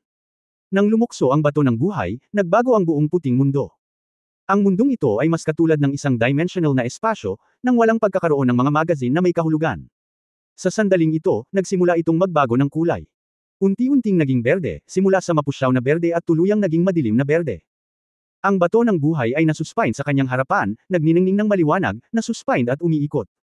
Pagtitina ng berde sa buong mundo. Sa oras na ito, hindi malinaw na makita ni Yang Yiyo kung ano ang nangyari sa life stone, ngunit sigurado siyang may nagbago. Hindi ko alam kung ano ang kinalaman ng lugar na ito sa life stone, pero ngayon alam na niya na dapat mabunyag ang misteryo. Ang life stone ay nagkusa na tumalon at binago ang puting espasyong ito sa isang berdeng banal na mundo. Hindi makita ni Yang Yiyo kung ano ang nangyayari sa loob ng life stone. Masyadong nakakasilaw at hindi siya makatingin ng diretsyo dito. Ang makapangyarihang sigla lamang ang naramdaman niya, na parang baha. Sa kanyang pakiramdam, ang malakas na sigla na lumabas mula sa life stone ay kumalat sa lahat ng direksyon sa mabilis na bilis. Ito ay talagang mas katulad ng pagbabago ng kapangyarihan. Ang pinagmulan ay ang kapangyarihan ng buhay. Nagsimula itong magbago sa buong mundo. Pagkaraan ng hindi malamang tagal, biglang naramdaman ni Yang Yiyo na hindi gaanong nakasisilaw, kaya dahan-dahan niyang iminulat ang kanyang mga mata upang tumingin sa paligid. Nalaman niyang ang kulay ng buong mundo ay naging madilim na berde. At sa wakas ay nakita na ang bato ng buhay. Ngunit nalaman niyang hiwalay na ito. Ang bato ng buhay, na orihinal na 9 metro ang laki, ay naging kasing laki ng isang gilingang bato, ngunit naglalabas pa rin ito ng napakaraming sinag ng liwanag, na kumakalat sa lahat ng direksyon. Ang buhay. Nawasak ang bato. Nagulat si Yang Yiyo. Masasabi niyang ang tubig ng buhay ay nag-ambag ng kalahati ng kanyang tagumpay ngayon. Ngayon na ang bato ng buhay, ang katawan ng tubig ng buhay, ay nagsimulang magwatak-watak, paanong hindi siya masisindik? Hindi ba't walang tubig ng buhay sa hinaharap? Ano ang gagawin? Bumulong si Yang Yiyo, sinusubukang pigilan ito, ngunit nalaman niyang walang silbi ang kanyang iniisip. Siya, manood lang. Paano ito mangyayari? Ano ang nangyayari? Sa sitwasyong ito, wala siyang kapangyarihan. Sa sandaling ito, ang life stone ay ganap na wala sa kontrol. Gayunpaman, natagpuan ni Yang Yiyo na ang Chen-kun pot ay kumikislap pa rin na may halo. Ito ay isang kababalaghan na umaliw sa kanya. Pagkatapos ng lahat, ang Chen-kun pot ay ang pundasyon, at ang life stone ay nagmula sa Chen-kun pot. Hanggat maayos ang Chen-kun pot, nangangahulugan ito na magiging maayos ang life stone. Nalaman niya na mayroon pa ring sense of perception sa pagitan ng Chen-kun pot at ng life stone. Sa isang pag-iisip sa kanyang isip, pumasok siya sa Chen-kun pot sa susunod na sandali. Pumasok siya sa Chen-kun pot dahil nakakita siya ng isang espesyal na lugar sa Chen-kun pot. Ang lugar na ito ay kung saan dati ang life stone, at ang bukal ng Longyu Lake ay matatagpuan. Siyempre, Longyu Lake ang ibinigay niyang pangalan. Wala itong pangalan noon. Ang alam lang niya ay ang bukal ng Longyu Lake ang lugar kung saan nagmula ang life stone. Sa pagkakataong ito ay pumasok siya at nakita niya na bagamat tumakas ang bato ng buhay, naroon pa rin ang bukal, at malaki ang pinagbago nito. Bumubula ang tubig mula sa bukal, at bumubulwak ang makulay na tubig, na sinamahan ng malakas at dalisay na enerhiya ng Qi, na lahat ay nagsanib sa Longyu Lake. Sa sandaling ito, ang buong Longyu Lake ay dumanas ng napakalaking pagbabago, na may mga makukulay na ilaw, na napakaganda, at ang Longyu Lake ay kumakalat pakanluran sa napakabilis na bilis. Upang maging tumpak, ang Longyu Lake ay hindi na matatawag na lawa, ngunit dapat itong tawaging ilog. Ang mata ng Tagsibol ay nagmula sa silangan ng mundo ng Qiankunpot, at ang tubig ay patuloy na dumadaloy sa Xiangshe. Mula silangan hanggang kanluran. Umaagos ito pakanluran sa bilis na makikita ng mata. Sa lalong madaling panahon ang daloy ng tubig ay pumasok sa kaguluhan ng mundo ng Qiankunpot, at isang malabo na kaguluhan ang nagsimulang mawala, na nagbigay daan sa ilog. At isa lang ito sa mga pagbabagong nakita niya. Ang mas nakapagtataka ay nakita ni Yang Yiu ang mga nilalang na nabubuhay sa tubig na nakita niya noon sa Qianhe sa mata ng Tagsibol na kasing laki ng kamao, malaki at maliit, na may iba't ibang hugis at kulay. Hindi mabilang sa kanila ang lumabas mula sa Spring Eye at pumasok sa Longyu Lake, ngunit lahat sila ay nabuhay. Sila ay tunay na buhay, may tunay na laman at dugo, at naging tunay na nilalang. Ito. Natigilan si Yang Yiu, tinitingnan ang mga pagbabagong ito, at may napagtanto siya. Sa loob ng Qiankunpot, naramdaman ni Yang Yiu na ang Life Stone sa labas ay talagang naglalabas ng enerhiya at naghihiwa-hiwalay, ngunit sa loob ng Qiankunpot ay may lumitaw na spring, na bumubuo ng channel conversion sa pagitan ng dalawa. Ang pagkawatak-watek ng Life Stone ay hindi isang tunay na pagkawatak-watek, ngunit ito ay tila sumisipsip at tugma sa isang tiyak na enerhiya sa labas. Naniniwala na ngayon si Yang Yian na ang enerhiyang ito ay ang Qianhe na nakita niya, at lahat ng nasa Qianhe. Matapos ang pagbabagong anyo, paglunok, pagkawatak-watik at pagsasanib, sa wakas ay bumalik ito sa bukal ng Lifestone sa Qiankunpot. Sa sandaling ito, naniniwala si Yang Yian na ang Lifestone ay sumisipsip at tumutugma sa Qianhe sa labas ng mundo, at binago ang Qianhe sa isang pisikal na nilalang sa pamamagitan ng ilang misteryosong pagbabago sa Qiankunpot. Hayaang magkaroon ng tunay na laman at dugo ang mga nilalang sa tubig sa Qianhe. At ang Tiandong kung saan siya tumalon, pinaniniwalaan ni Yang Yian, ang ubod ng mundo ng Qianhe, marahil isang uri ng orihinal na kapangyarihan, o ilang kayamanan. Sa madaling salita, tila ito ngayon ay hindi mapaghihiwalay sa bato ng buhay, o ito mismo ay bahagi ng bato ng buhay. Sa kabaligtaran, maaari itong maunawaan na ang bato ng buhay ay ang Qianhe. Bagamat ito ay isang hula, batay sa nangyari, ang hula na ito ay wasto. Sa parehong punto, hindi lamang huminga si Yang Yian. Bagamat hindi niya alam kung ano ang ibig sabihin ng Qianhe, iniisip lamang ito, kung ang lahat ng mga nilalang na nabubuhay sa tubig ng Qianhe na nakita niya noon ay mabubuhay, sila ay talagang makapangyarihan. Sila ay hindi bababa sa laki at hininga ng mga loaches. Paano sila naging mahina? Sa sandaling ito, ang buong Longyu Lake ay naging isang malakas na ilog, na umaagos sa kaguluhan, at ang mga nilalang na lumabas mula sa mga bukal ay nabuhay muli, na masayang tumatalon sa ilog. May mga paaralan ng isda na 1 pulgada lamang ang haba, at mayroon ding mga behemoth na 10,000 metro ang haba. Siya ay nasa Tagsibol, at sa isang sulyap, ang lapad ng ilog ay umabot ng libu-libong milya. Kung tungkol sa haba, pagkatapos sumisid sa kaguluhan sa gilid ng mundo ng Qiankunpot, walang katapusan sa paningin. Bukod dito, sa Tagsibol bilang sentro, ang malaking enerhiya ay natipon at nabuo ang isang bilog na may diameter na 9 metro. Siya ay nasa loob nito, at ang lahat ng mga butas ng kanyang katawan ay bumukas, at ang napakalaking sigla ng purong ginto, o ang sigla ng buhay, ay nag-drill sa kanyang katawan. Si Qiankun Dao Shuanggang ay nagsimulang gumana ng autonomiya, na talagang nagpasaya sa kanya. Kaya tumayo siya roon at nagsimulang magsanay. Ang halos materialized na Qi power at vitality energy ay mahirap makuha. Wala siyang pakialam kung anong uri ng mga pagbabago ang mangyayari sa Lifestone sa huli, ngunit ngayon ay determinado siyang magsanay dito. Ang oras ay walang katapusan dito. Nagsimula si Yang Yian ng mahabang pagsasanay at pumasok sa isang estado ng pagmumuni-muni. Ang estado ng pagmumuni-muni ay tumagal ng 10,000 taon. Sa araw na ito, ang buong katawan ni Yang Yian ay nagniningning ng banal na liwanag, at isang dagandong ang nagmula sa kanyang katawan. Nakalusot siya at pumasok sa ika-4 na antas ng hidaw. Ang 10 malalaking puno ng Dao sa kanyang katawan ay lumaki hanggang sa 1,000 metro ang taas. Si Yanran ay mayroon ng pundasyon ng isang matayog na puno. Pagkatapos ng ilang oras na pagsasanay, ang kanyang katawan ay napuno ng napakagandang sigla. May sigla sa kanyang magic power. Nang imulat niya ang kanyang mga mata, sinabi niya sa kanyang sarili, kaya iyon. Malinaw ang lahat. Gaya ng nahulaan niya, ang Lifestone ay ang Qianhe body, at ang Qianhe world dito ay isa pang anyo ng Lifestone na medyo katulad ng kaluluwa. Sa pagkakataong ito ay isang pagsasanib at pagbabalik. Masasabing ang Lifestone ay ang Qianhe, at ang Qianhe ay ang Lifestone din. Sa labanan ng panahon ng Kaitian, nasira ang bato ng buhay at nahiwalay ang kaluluwa.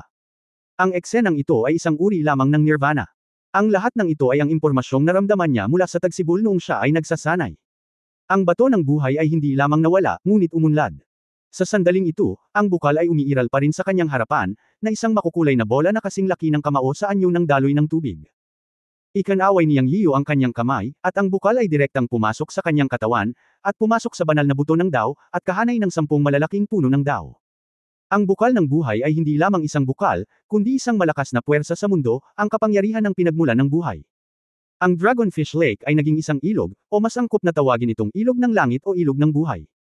Sa ilog na ito na puno ng puwersa ng buhay sa mundo ng Chenkunpot, ang buong Chenkunpot ay naging puno ng sigla.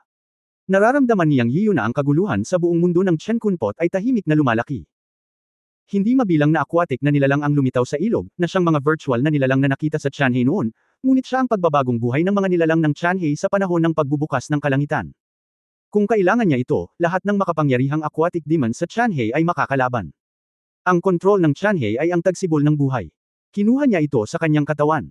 Ito ay isang uri ng kapangyarihan at isang mahusay na paraan ng pamumuhay. Maaari itong tawaging kanyang trump card sa labanan at makakatulong din sa kanya na maunawaan ang paraan ng sigla sa pagitan ng langit at lupa. Sa pagkakataong ito, alam niyang mayroon siya nito. Siya. Sa wakas ay naunawaan na ni Tai at Lingi ang magandang pagkakataon bago pumasok sa Tianhe. Mukhang matagal nang alam ng dalawang matandang immortal ang sitwasyon nila ni Tianhe. Pagkatapos ng pagsasanay, ang kanyang paglilinang sa wakas ay umabot sa ika-4 na antas ng hidaw. Sa wakas ay naramdaman niya ang isang maliit na mukha. Kung hindi, si Nikyo ay nasa ika-4 na antas din ng hidaw, at siya ay medyo napahiya. Higit sa lahat, mayroon na siyang kumpiyansa na maghiganti kay Emperor Zun pagkatapos niyang lumabas. Ang paglilinang ni Emperor Zun ay nananatili rin sa ika-4 na antas ng hidaw, at nasa yugto ng epekto sa ika-5 antas ng pagkakaisa.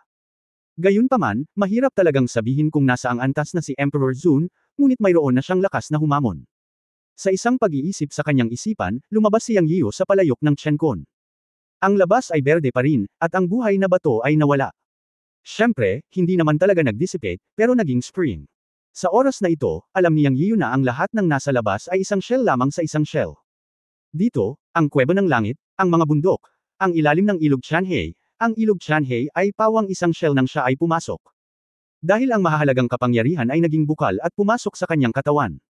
Maghiwa-hiwalay. Ikinumpas niyang Yiyo ang kanyang kamay at dumura ng isang disperse. Biglang nagsimulang maglaho ang lahat ng nakikita, tulad ng pag-urong ng hamog. Parang ilusyon, nawala lahat. 10,000 metro ang layo mula sa kanya, nakita niyang Yiyo sina Kier, Zexang at Nikyo. At sa mas malayong lugar, nakita niya sina Tai, Lingi, Wu Moxia at Cheufo. Ang malawak na Tianhe River na dumadaloy sa Shoke ay nawala, at natural na nakakita ng ibang tao. Sir! Isang nasa sabik na sigaw na may umiiyak na boses. Tumingin siyang Yiyo at nakita si Kier na mabilis na dumarating. Kitang-kita niya ang mga luha sa mukha nito mula sa malayo. Dahil dito ay natigilan si Yang. Mukhang mali. Wala nang pakialam ang mukha ni Kier. Pwede bang? Biglang naging masaya si Yang Yian. Kabanata 3109 na bukal ng kabataan. Sa pagtingin sa ekspresyon ni Kier, nakita niya ito mula sa nakaraan. Naibalik na ba ang kanyang alaala? Naisip ni Yang Yiyo, dapat na ganito ang kaso. Siya ay ganap. Iba sa dati niyang malamig na anyo. Dapat ay naibalik ang alaala ni Kier. Sa isang kisap mata, si Wu Moxia ay nasa tabi ni Yang Yiyo. Sir! Napatingin si Kier kay Yang Yiyo na may kaunting takot. Naibalik na niya ang kanyang alaala, ngunit natakot siya. Naalala niya ang kanyang pagwawalang bahala sa Ginoo, at natakot siya na hindi siya pansinin nito at hindi siya gusto. Si Yang Yiyo, na nag-aalala tungkol sa pagtalon sa Sky Cave, ay naghihintay ng 10,000 taon. Walang araw na hindi siya nag-aalala at inaabangan ang paglabas ni Yang Yiyo. Hanggang ngayon, nang siya, si Zexang, at Niekyo ay naghihintay, nalaman nilang nawala ang langit na kuweba, nawala ang tuktok ng bundok, at ang buong mundo ng Tianhe ay naging kawalan. Sila ay malalim sa kawalan. Ngunit lumitaw ang figure ni Yang Yiyo, at wala na siyang pakialam sa anuman at mabilis na tumalon sa gilid ni Yang Yiyo. Ngunit nang makarating siya sa tabi ni Yang Yiyo, huminto si Kier, nakaramdam ng sobrang pagkabalisa. Sa sandaling ito, nabawi na niya ang kanyang alaala at bumalik sa Kier na dati ay nagsasabi ng anumang gusto niya sa harap ni Yang. Sa kanyang puso, siyang ang langit.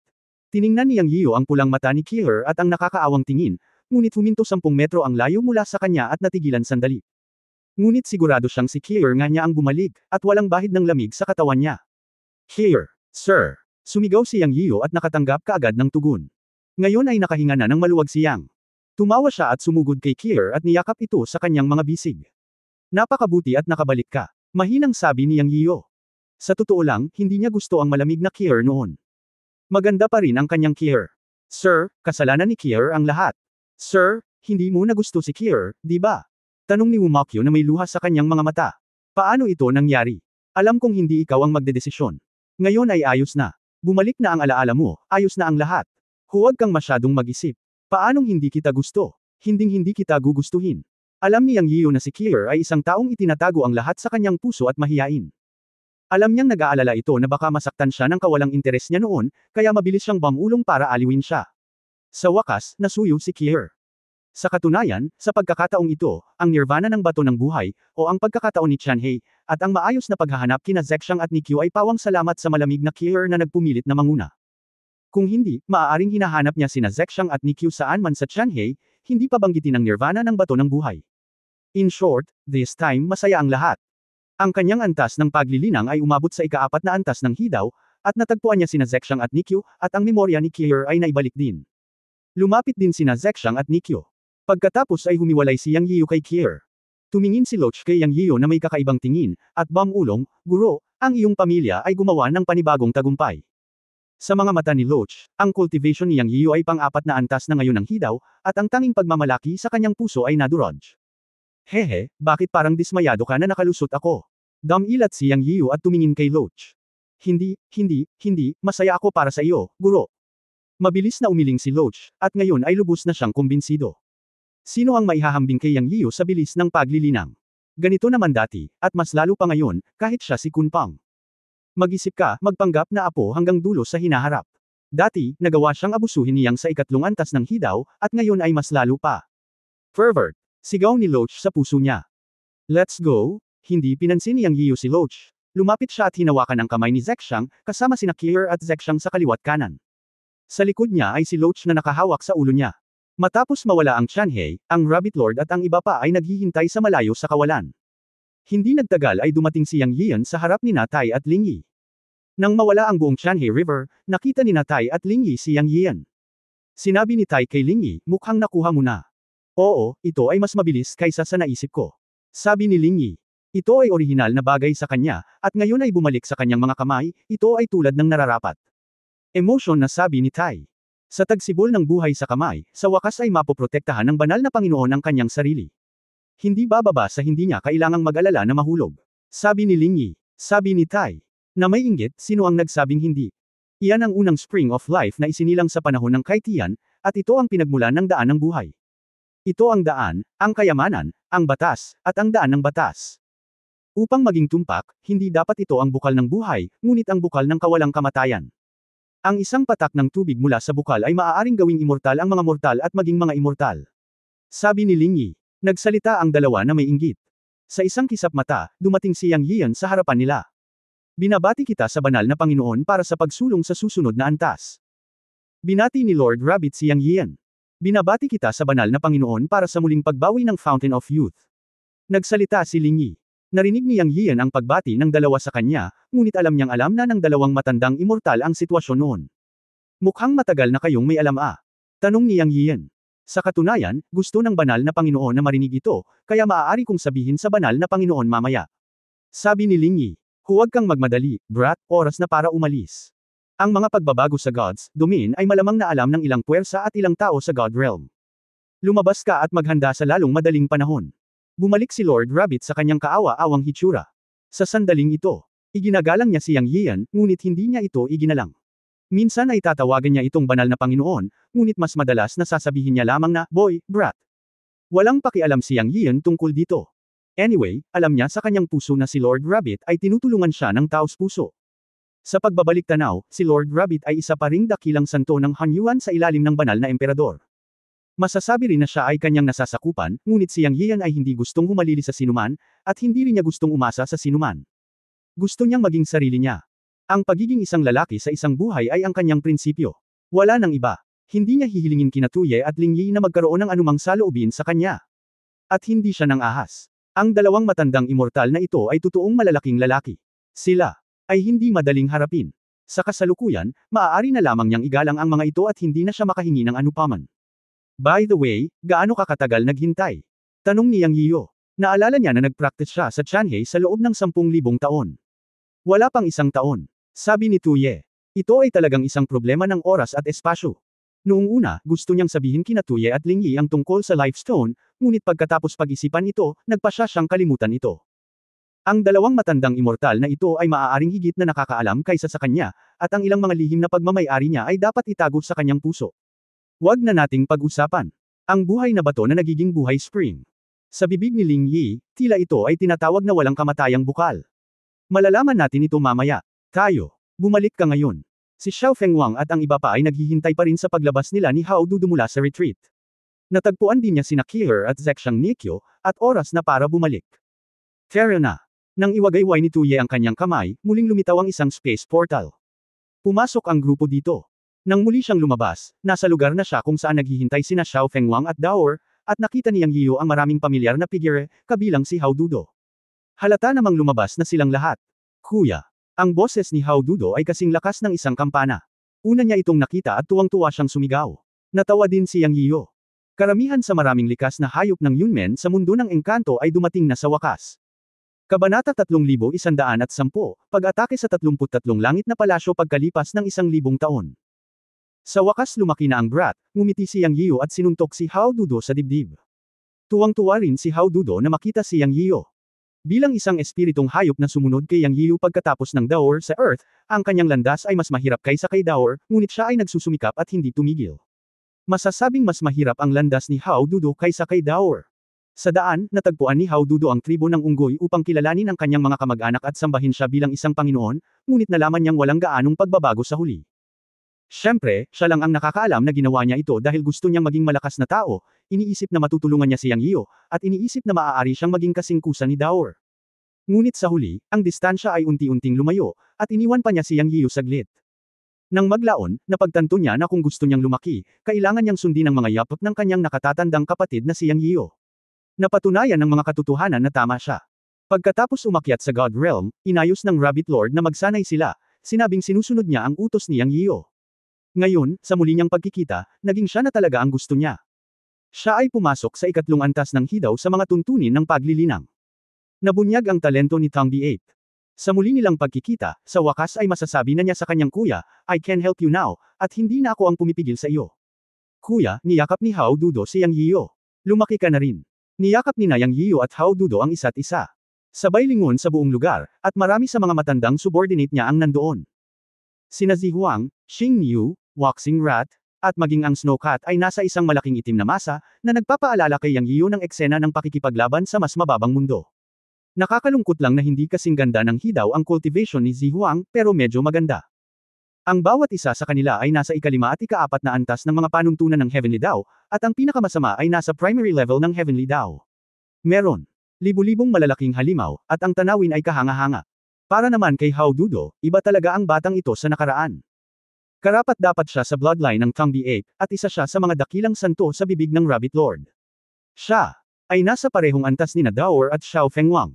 Ang sumunod na hakbang ay ang makipagkita sa mga dati niyang nasasakupan at gunitain ang nakaraan. Natapos ito pagkatapos ng ilang oras.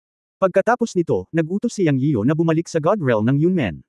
Ang paglalakbay sa God's Domain ay isang kumpletong tagumpay. Siyempre, ito ay isang kumpletong tagumpay para kay Yang. Ang mga tao mula sa mga puwersa na sumama sa kanya sa simula ay hindi matatawag na isang kumpletong tagumpay, ngunit isang trahedya. Dahil karamihan sa kanila ay pinatay ni Yang Yiyo. Ang natitirang puwersa ay hindi pumasok sa gitna ng God's Domain. Siyempre, wala silang lakas ng loob at lakas na pumasok. Pagkatapos ng lahat, ang sentro ng God's Domain ay kilala bilang hidaw, at ang Yang ay isang exception. Pagkapasok, ang mga hidaw masters na nakilala niya ay naging katunggali rin niya, ngunit sa huli ay naglakad siya papunta sa likuran ng grupo. Sa wakas nakatakas si Julie Zha. Maaari itong isipin kung gaano karaming mga kaaway ang magkakaroon siya pagkatapos niyang lumabas. Ngunit may pakialam na ba si Yang Yiyo ngayon? Ang sagot ay hindi. Hindi pa banggitin na isa na siyang ikaapat na antas na hidaw cultivator, si Xiao Fengwang at ang iba pa ang naging pinakamalakas. Kasama ng iba pang mga halimaw, mayroong libu-libong mga monster sa antas ng Heavenly Dao. Kung mawawala ang puwersang ito, maswerte siya kung hindi siya mambobuli ng iba. Kung ang puwersang iyon ay hindi dumating upang magdulot ng gulo, si Yang Yiyo ay magiging napakasaya. Ngunit muli, mula ngayon, ang kanyang mga kaaway ay tumaas sa angka ng Shira, sa kabila ng tatlong kaharian. Tungkol naman sa mga nilalang sa God Realm, sila ay nasa iisang kampo. Hindi niya sila tatantanan kung maiiwasan niya ito. Ngunit kung ang isang tao ay magpumilit na gumawa ng kaguluhan para sa kanya, hindi siya magiging maawain. Ang unang bagay na dapat niyang gawin ay, pagkatapos niyang lumabas, pupunta siya sa 33 Heavens Palace para hanapin ang Emperor para ayusin ang mga hinaing. Hindi alintana kung ang matandang Emperor ay kamag-anak sa angkan ng Shira, buburahin niya ang 33 Heavens Palace mula sa God Realm. Una, kung hindi ka maghiganti, hindi ka gentleman. Bukod dito, hindi kailanman itinuturing niyang ang kanyang sarili na isang maginoo. Noon, siya ay hinabol ng mga Alapiers ng Emperor ng 33 Heavens Palace at tumakas sa buong God Realm na parang ligaw na aso. Ilang beses siyang nag-hover sa pintuan ng impyerno. Kinailangan niyang igiit ang kanyang mga ngipin at lunukan ang pait at mga hinaing. Noong panahong iyon, nangako siya na balang araw ay bubunutin niya ang 33 langit na palasyo. Pangalawa, alam din niyang hindi siya pababayaan ng emperador. Ito ay kapalaran. Ngayon, hindi mahalaga kung ito ay kapalaran o hindi, ang magkabilang panig ay hindi makalampas dito, kaya dapat mayroong labanan. Sa madaling salita, ang Ascending Clan o ang Chenkun God Realm Forces na kinakatawan niya, at ang 33 Heavens Palace Heavenly Clan na kinakatawan ng Emperor, isang panig ang dapat mapahamak bago maayos ang usaping ito. Ang pangatlong punto ay isa ring pinakamahalagang punto na hindi maaaring isuko ni Yang Yian sa kanyang balak na pagpatay, na alisin ang 33 Heavens Palace. Bakit naman? Dahil ang grupo ng mga Celestial na nilalang na napapalibutan ng 33 Heavens Palace na pinamumunuan ni Emperor Zun ay nakabuo ng isang baluktot na kamalayan sa God Realm. Sa mga salita ng Earth, ang Celestial na lahi na ito ay labis na kontra-tao at karapat-dapat na mamatay. Sa mata ng Celestial Race na pinamumunuan ng 33 Heavens Palace, ang Ascending Clan ay isang mababang grupo at hindi dapat lumitaw sa God Realm. Siya ay naglakbay sa God Realm sa napakaraming taon at nakakita ng napakaraming paniniil at kalupitan ng iba pang mga grupo ng Celestial na lahi ng 33 Heavens Palace. Napakaraming bagay na hindi may larawan. Sa makatuwid, dapat patayin ni Emperor Zun ang 33 Heavens Palace kung ito ay paalisan sa God Realm. Wala siyang lakas noon, pero ngayon ay sa tingin niya ay mayroon na siya. Ano man ang mangyari, ang labanang ito ay isang bagay ng pagpatay. Nasa kanya ang ika-4 na antas ng paglilinang ng Hidaw, at ang maalamat na Emperador Zun ay ang ika-4 na antas din ng Hidaw, ngunit maaaring siya ay nasa tuktok ng ika-4 na antas ng Hidaw, at nagsusumikap para sa ika-5 antas ng pagkakaisa. Pero ano? Napapaligiran na siya ngayon ni Xiao Fengwang at ng iba pa.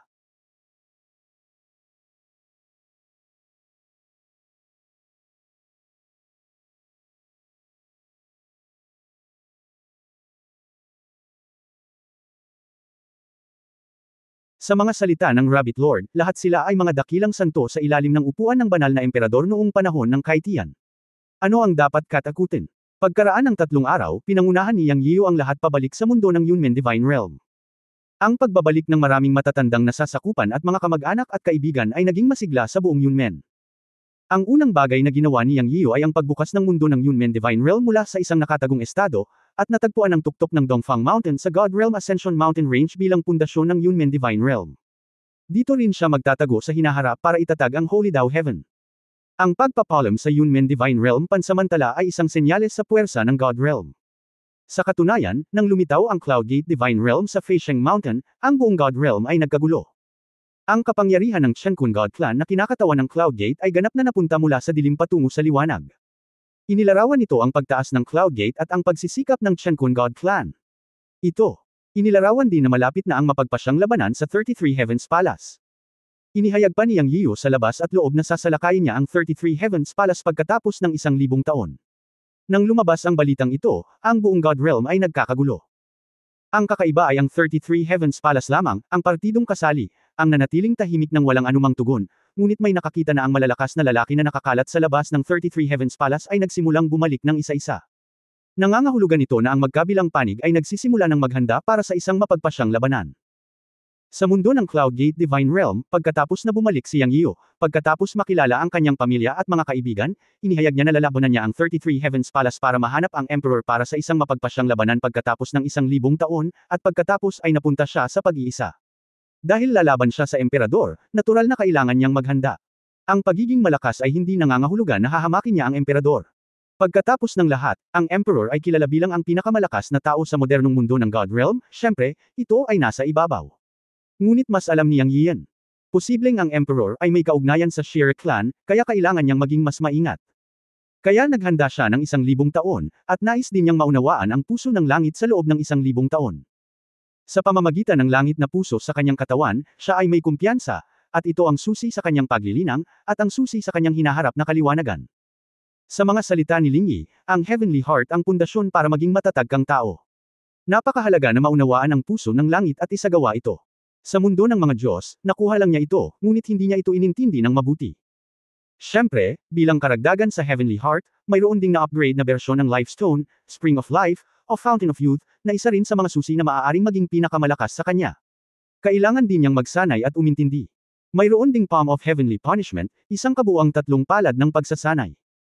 Ang unang palad ng lahat ng bagay sa mundo ng mga Diyos ang kanyang inunawa at isinagawa, at naroon din ang pangalawang palad ng langit na parusa ng langit at lupa at ang pangatlong palad ng langit na parusa ng dakilang dao, lahat ay naghihintay para sa kanya na magsanay at maunawaan.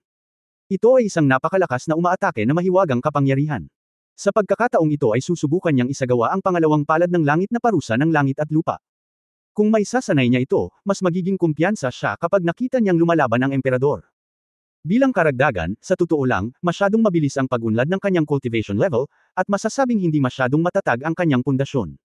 Sina Tai at Ling Yi ang nagmungkahi na magsanay siya ng 1,000 taon bago lumabas upang hanapin ang emperador. Kaya't pagkabalik, si Yang Yian ay nag-iisa. Anyway, kay Tai at Ling Yi, walang magiging problema kahit na malantad ang Yunmen Divine Realm. Si Ling Yi ay isang santo, at ito ay kinumpirma ni Yang Yian bago siya pumasok sa pag-iisa. Ito ang unang buhay na santo sa kanyang Yunmen. Pagkatapos magsanay ng 1,000 taon sa pag-iisa, sasalakayin niya ang 33 langit na palasyo at lalabanan ang emperador. End of this chapter.